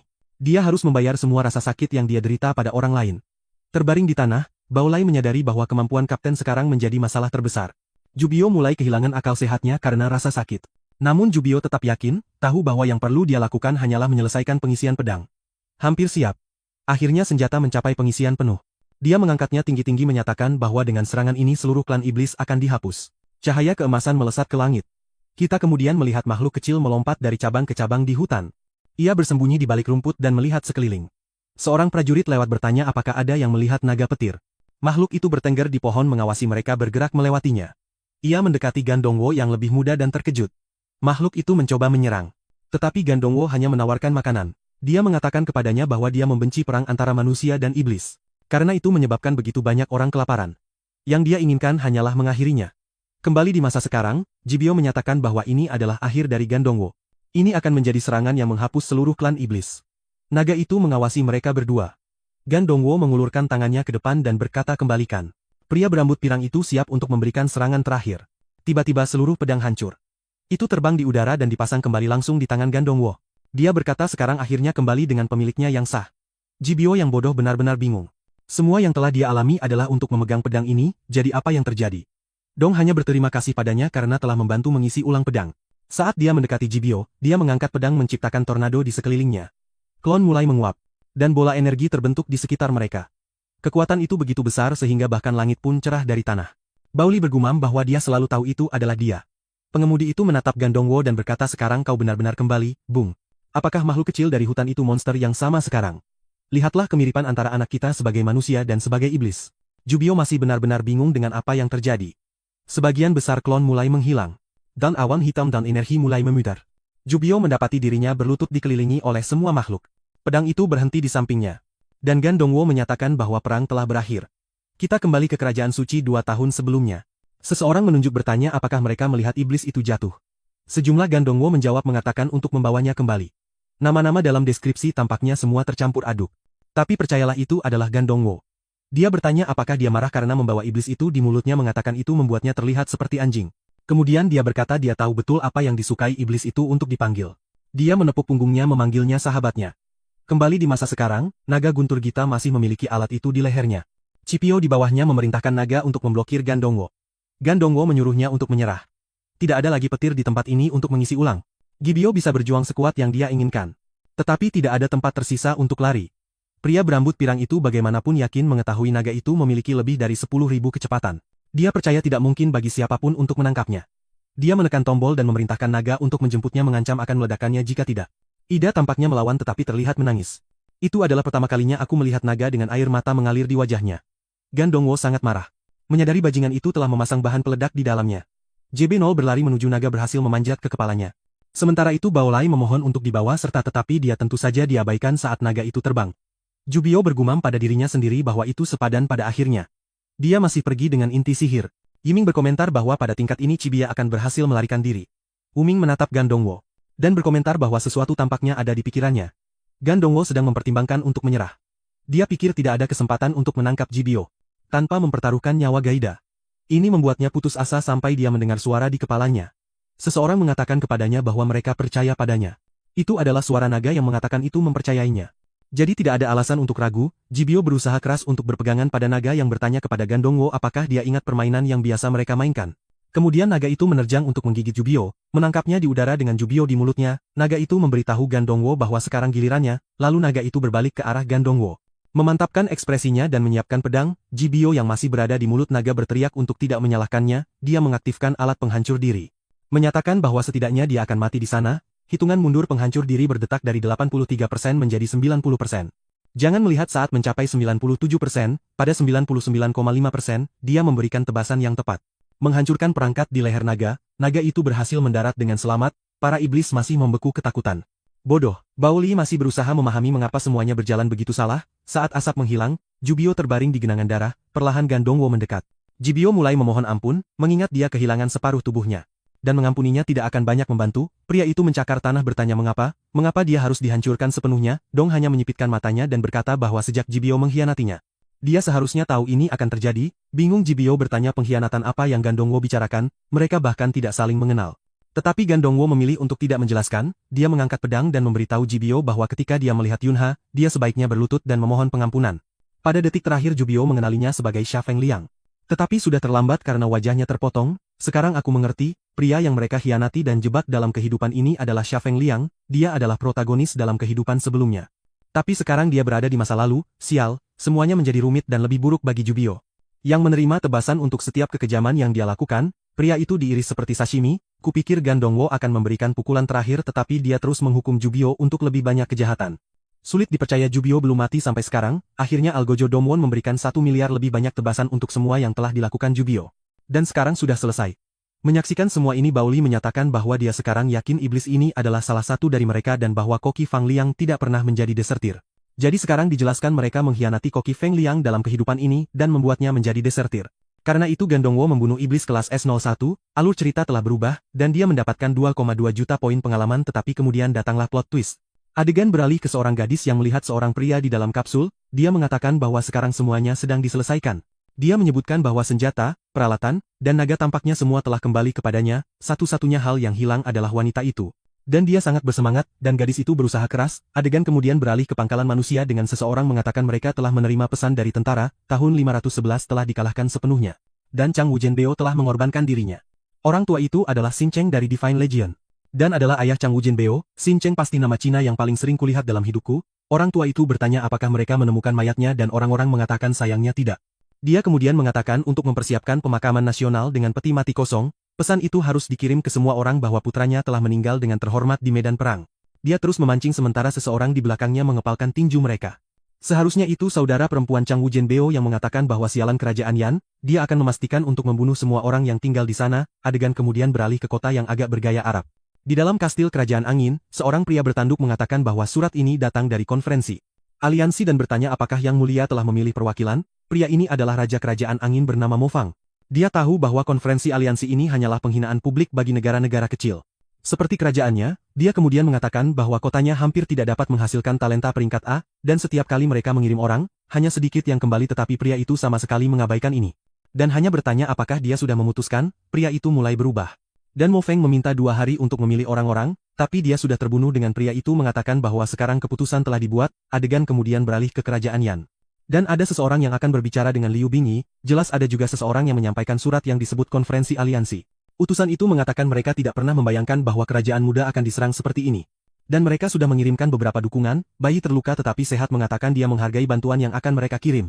Ahli iblis berterima kasih kembali padanya mengatakan dia menantikan untuk mengetahui siapa yang akan menjadi perwakilan aliansi tahun ini. Lagi pula ini adalah acara tahunan terbesar dari seluruh ras iblis. Kita kemudian melihat lokasi konstruksi, seseorang memperluas kekuatan mereka dan seluruh bangunan dirakit kembali, T dan Shell bekerja keras sampai seseorang mendekat dan menyuruhnya untuk beristirahat. Karena jenderal ingin bertemu dengannya, itu adalah low type. Pria itu setidaknya masih hidup, ya tidak sepenuhnya, tanduknya diperban, dia mengatakan dia tidak menyangka akan melihat seorang anak membantu. Tetapi Chen Xiao hanya mengatakan bahwa itu adalah hal yang benar untuk dilakukan karena mereka juga membantu ibunya, rupanya itu adalah Lao Tai yang kehilangan salah satu hatinya. Yang berakhir di ibu Chen Xiao karena janji yang telah dibuat saudaranya, dia memberitahu anak itu bahwa apa yang dia lakukan benar dan selalu ada orang baik dan jahat di antara manusia atau iblis. Karena tidak melihat perbedaan antar ras, Lao Tai meminta untuk dimaafkan mengatakan dia bersumpah tidak akan pernah menyerang tempat ini lagi. Tapi sudah terlambat teman, kamu menjadi makanan anjing, Lao Tai meminta maaf atas janji palsu yang dibuat saudaranya. Dan mengatakan tidak ada alasan untuk peduli tentang kematiannya, Chen Xiao mengatakan itu tidak benar, saudaranya benar-benar menakutkan tetapi dia ingat dengan sangat baik bagaimana dia bertindak. Ketika manusia menyerbu kota, pria besar itu menyuruh anak itu untuk lari, jantungnya sudah dikeluarkan dari tubuhnya. Dan dia tidak ingin itu sia-sia, masalahnya adalah di tengah pelarian mereka bertemu dengan bajingan itu, saat itulah pria besar itu menyuruhnya untuk mengambil hati itu yang akan dikirim ke ibunya. Dan menghilang dari tempat itu, dia bersumpah dia akan tinggal di sana setidaknya untuk memberinya waktu, itulah yang Chen Xiao katakan kepada Lao Ti bahwa di saat-saat terakhirnya. Saudaranya adalah penyelamat, Lao Ti terdiam sesaat dan kemudian tertawa, dia kemudian menangis mengatakan dia tidak pernah mengerti apapun. Pada akhirnya, kakaknya sama sekali tidak berubah sejak mereka masih kecil di atas tembok. Yiming memberitahu Gandongwo bahwa sekarang dia adalah orang yang paling berkuasa di kerajaan Yan. Dan karena itu, berdasarkan keputusan bulat dari ketiga jenderal, artefak terlangka akan diberikan kepadanya yang tidak hanya memiliki kapasitas untuk mengangkatnya ke peringkat S, tetapi juga memberikan kemampuan luar biasa. Tetapi Gandongwo menyuruh mereka untuk menyimpannya. Energi sebanyak itu akan jauh lebih baik dihabiskan untuk membangun kembali seluruh kerajaan ini, terutama karena dia sedang bersiap untuk meninggalkan tempat ini. Bingung. Yiming bertanya mengapa dia bercanda tentang ini. Sementara itu, Gandongwo berpikir bahwa dia tahu mereka akan bereaksi seperti ini. Secepat mungkin dia ingin mencari cara untuk menjadi manusia lagi. Dia masih khawatir tentang Hao Jingna dan apakah dia aman, karena bagaimanapun juga dia adalah manusia dan mereka adalah iblis. Tidak bisa terus mendekat dan mengembangkan perasaan. Dia menyadari bahwa semakin sulit untuk mati. Dan dia yakin para iblis tidak akan membantunya dengan itu. Tiba-tiba naga itu menyuruhnya untuk tenang karena Putri Hao lebih aman sekarang. Dan dia tidak akan meninggalkannya sendirian. Karena dia akan selalu berada di sisinya. Gandongwo berterima kasih padanya, mengatakan selalu menyenangkan memilikinya di dekatnya. Gaida kemudian bertanya kepada Gandongwo kemana dia berencana pergi, sementara itu Yiming terus mendesak untuk mengetahui rencananya. Tetapi naga itu hanya melebarkan sayapnya dan terbang menjauh. Di bagian lain kota, Chang Wuzhen sedang berbaring di tempat tidur di samping ayahnya. Dia bertanya apakah ayahnya tahu kapan lengan prostetik berikutnya akan tiba. Huan menjawab bahwa dia sudah bertanya itu 3 kali hari ini. Huan bertanya-tanya mengapa putranya begitu khawatir. Dan jika itu karena orang itu. Chang Wuzhen mengabaikannya dan menyuruh ayahnya untuk beristirahat. Sejak dia melihat pria itu di pengadilan, dan setelah semua yang dia lakukan di gua, dia seharusnya menyadarinya lebih cepat. Pria itu sama sekali bukan iblis. Dia termasuk ras yang paling dibenci Chang Wuzhen. Di bagian lain pegunungan, jendela sistem menampilkan pesan yang sama. Menyatakan bahwa satu-satunya cara untuk menjadi manusia lagi adalah dengan mati. Gandongwo memberitahu Gaida bahwa sayangnya, tidak peduli berapa kali dia mencoba, itulah satu-satunya jawaban. Masalahnya adalah dengan kekuatan dan kemampuannya saat ini, terlalu sulit bagi siapapun untuk membunuhnya. Dia perlu menemukan seseorang di atas peringkat S dengan kemampuan untuk membunuhnya secara instan. Bahkan di kehidupan masa lalunya, satu-satunya waktu dia menemukan hal seperti itu adalah di Menara Iblis. Dia menyebutkan kepada Gaida bahwa ada satu solusi, tetapi itu mengharuskannya untuk mengingat bahwa dia hanyalah binatang kontrak. Memikirkan cara untuk membantu membunuh tuannya membuatnya merasa buruk. Tiba-tiba sebuah batu besar di puncak gunung mulai jatuh, mengarah langsung ke kepala Gandongwo. Tetapi Gaida membelahnya dengan mudah. Gaida mengatakan bahwa sayangnya sebagai binatang kontrak, dia akan melindungi Gandongwo apapun yang terjadi. Entah dari mana seekor beruang muncul untuk menyerang Gandongwo. Tetapi ia terkena laser di wajahnya. Naga itu meminta maaf, mengatakan dia tidak melakukan ini dengan sengaja. Malam tiba dan beruang itu menjadi makan malam.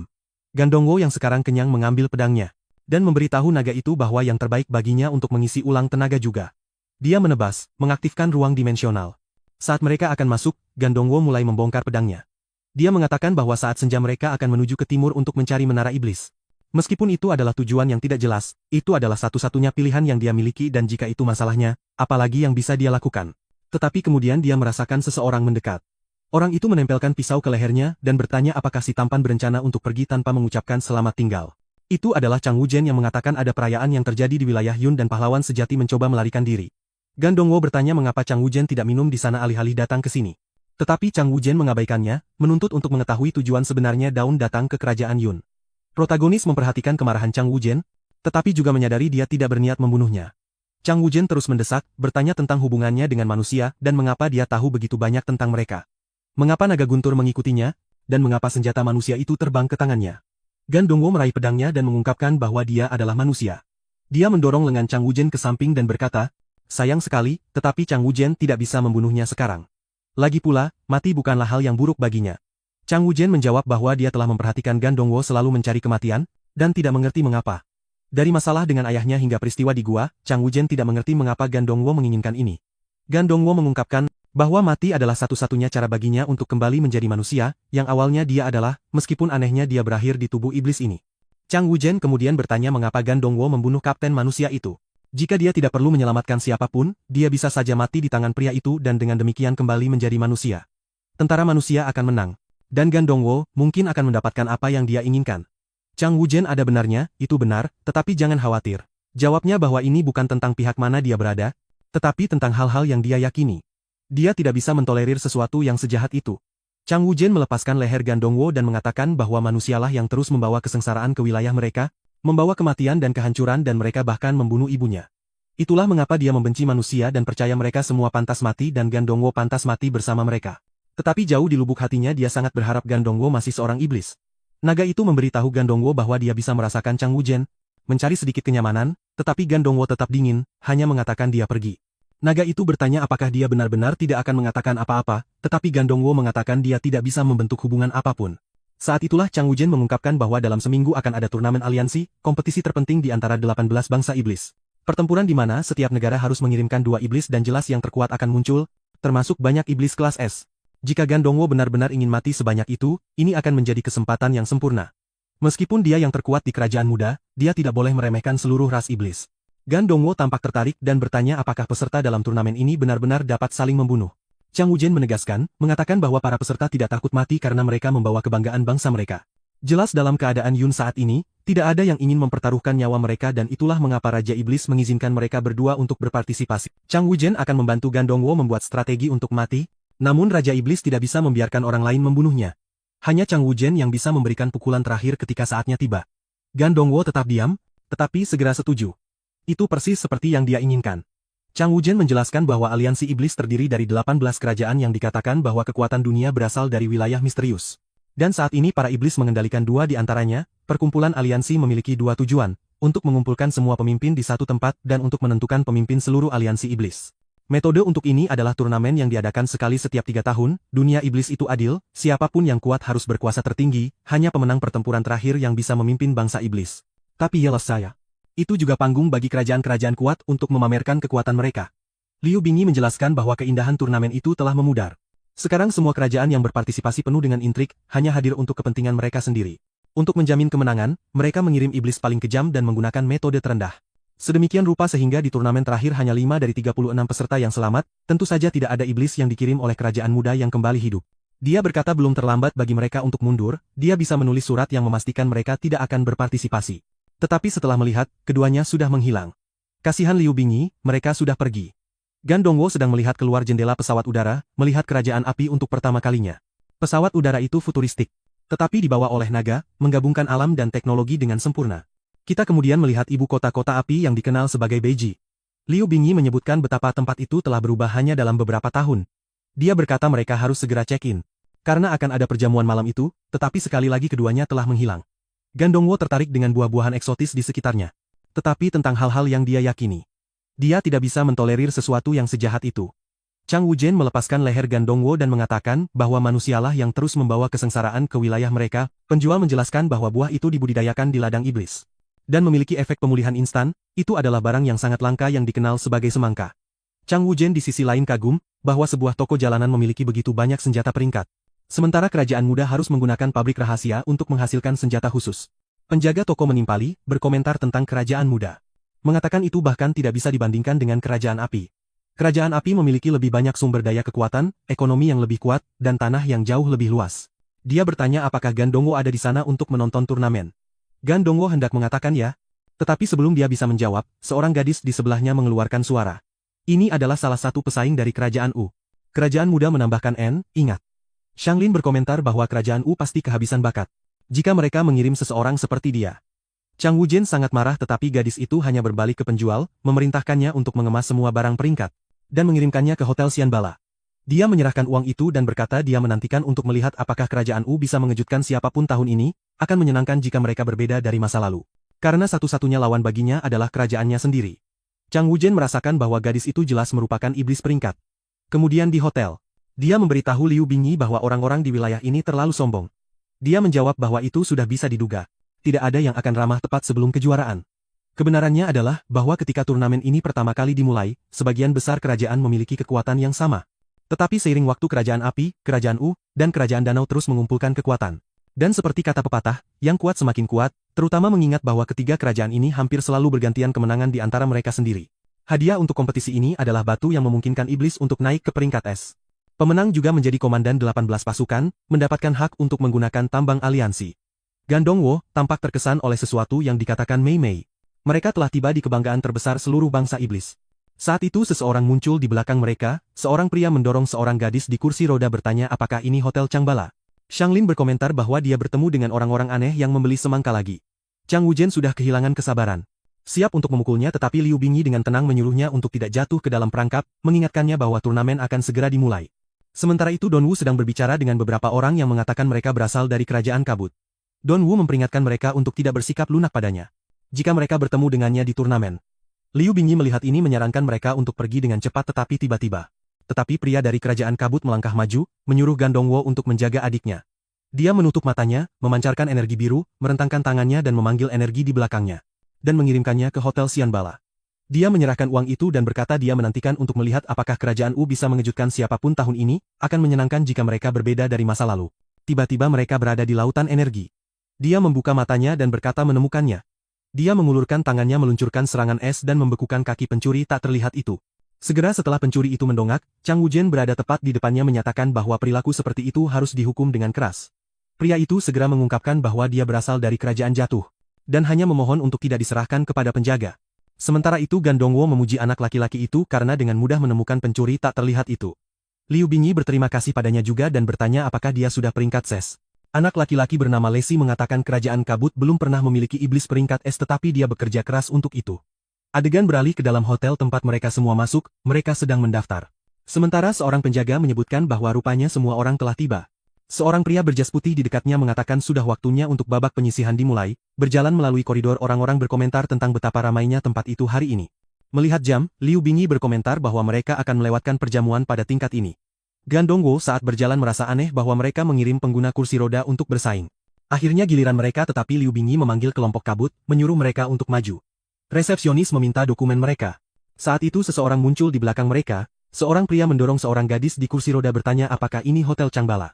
Segera setelah pencuri itu mendongak, Chang Wuzhen berada tepat di depannya menyatakan bahwa perilaku seperti itu harus dihukum dengan keras. Pria itu segera mengungkapkan bahwa dia berasal dari kerajaan jatuh. Itu adalah tontonan. Siapa ini sekarang? Oh, ini dia Lin Li langsung dari kerajaan danau. Pria itu adalah bintang terbesar. Dan rupanya mereka mengirim pengguna kursi roda hanya agar dia mati dalam pertempuran atau tidak, lihat ekspresinya yang serius saat dia berbicara. Saat mereka memasuki area, salah satu penjaga mendekati barisan dan memerintahkan semua orang untuk menyingkir. Penjaga itu bahkan menyuruh Lacey untuk minggir, tetapi Lacey tidak merespon dan penjaga itu mendorongnya ke samping. Gadis itu memanggilnya, tetapi merasakan sebuah tangan di bahunya. Itu Gan Dongwo yang menatap dengan serius. Resepsionis memberitahu Lin Li bahwa ibunya bisa langsung melewati pendaftaran. Bertanya-tanya mengapa mereka belum ada di tangan, sedikit malu Lacey menyerahkan dokumen dan bertanya apakah dia mengacu pada ini. Dan tiba-tiba dia dipukul oleh Gan Dongwo. Saat dia terhuyung ke pelukan para penjaga, Gan Dongwo mengangkat adik Lacey dan menempatkannya kembali ke dalam barisan. Jelas dalam keadaan Yun saat ini, tidak ada yang ingin mempertaruhkan nyawa mereka dan itulah mengapa Raja Iblis mengizinkan mereka berdua untuk berpartisipasi. Chang Wuzhen akan membantu Gan Dongwo membuat strategi untuk mati? Masalahnya adalah Dong mengambil risiko, melupakan gelar yang dimiliki Lin Li, yang paling kuat dari semua iblis. Menyatakan bahwa mereka akan pergi duluan. Resepsionis benar-benar bingung, tidak yakin apa yang harus dilakukan. Sementara itu, pria dengan setelan putih itu dengan bersemangat mengantisipasi pertunjukan itu. Lin Li menjawab, menyuruh saudara-saudaranya untuk mengantar ibunya sementara dia mengurus pendaftaran. Melihat jam, Liu Bingyi berkomentar bahwa mereka akan melewatkan perjamuan pada tingkat ini. Gan Dongwo saat berjalan merasa aneh bahwa mereka mengirim pengguna kursi roda untuk bersaing. Bahkan Chang Wuzhen merasakan tekanan. Lin Li, yang sekarang bersemangat, mengatakan dia mengagumi keberanian Gan Dongwo. Dia menganggap kekuatannya menarik dan tidak sabar untuk melihat kemampuannya, tetapi tiba-tiba seseorang mengangkat tangan, meminta Tuan Lin untuk tidak melakukan ini. Karena dia akan didiskualifikasi. Itu adalah iblis pendek yang menyatakan bahwa Lin Li adalah seorang super VIP. Dan bahkan tidak perlu berada di area pendaftaran umum. Lin Li seharusnya sudah berada di suite mewah dan seharusnya tidak mengkhawatirkan orang-orang rendahan ini. Lagi pula, tempat tinggal umum hanya untuk kerajaan yang lebih kecil. Lin Li mundur, mengatakan dia mengerti dan mengucapkan selamat tinggal kepada keduanya, menyatakan bahwa kompetisi menanti. Chang Wuzhen mendekati resepsionis, bertanya berapa lama mereka harus menunggu. Seorang iblis dari Alklingo maju, mengatakan dia akan menanganinya. Dia bertanya apakah kartulasi valid. Tetapi tidak ada yang terjadi. Chang Wuzhen bergumam bahwa Gan Dongwo harus merobek tangannya. Lin Li berhenti sejenak dan mengeluarkan tawa ala Joker. Karena undangan itu mengizinkannya untuk membawa tamu keluarga. Tetapi iblis itu menolaknya, mengklaim tidak ada bukti bahwa dia adalah keluarganya. Dia juga menyebutkan bahwa reruntuhan itu hampir penuh. Gan Dongwo mulai menyadari betapa sulitnya segala sesuatu bagi kerajaan dengan peringkat lebih rendah. Lin Li bertanya apakah dia benar-benar didorong. Dia mendekati Gan Dongwo, berkomentar tentang keberaniannya, tetapi Gan Dongwo benar-benar mengabaikannya, hanya bertanya kepada resepsionis apakah ada masalah dengan dokumen. Dan dapat menyebabkan tim mereka didiskualifikasi. Dengan enggan Chang Wuzhen melepaskannya. Iblis itu mencibir, mengatakan kerajaan seperti Yun dan kerajaan Nona seharusnya tidak pernah bergabung dengan aliansi. Konyol bagi mereka untuk menuntut diperlakukan sebagai orang penting. Tetapi Liu Bingyi turun tangan, menyatakan bahwa semua orang di sana melebih-lebihkan diri mereka sendiri. Tiba-tiba iblis itu meledak dalam kemarahan, menyebut mereka sekelompok petani kotor yang hanya datang untuk mencuri makanan dan minuman. Chang Wuzhen meraih mulut iblis itu dan mulai mengangkatnya. Menariknya dengan leher, tetapi Bingyi turun tangan, melemparkannya ke samping. Dia menyatakan bahwa, datang ke tempat ini dan mengalami semuanya secara gratis adalah berkah yang besar, namun itu tidak berarti mereka harus diperlakukan berbeda. Dia membanting iblis itu ke tanah, menyatakan bahwa sebagai penguasa Yun saat ini, dia tidak akan membiarkan warganya dipermalukan. Dia adalah keturunan Liu Yun dan hadir pada pembentukan 18 negara.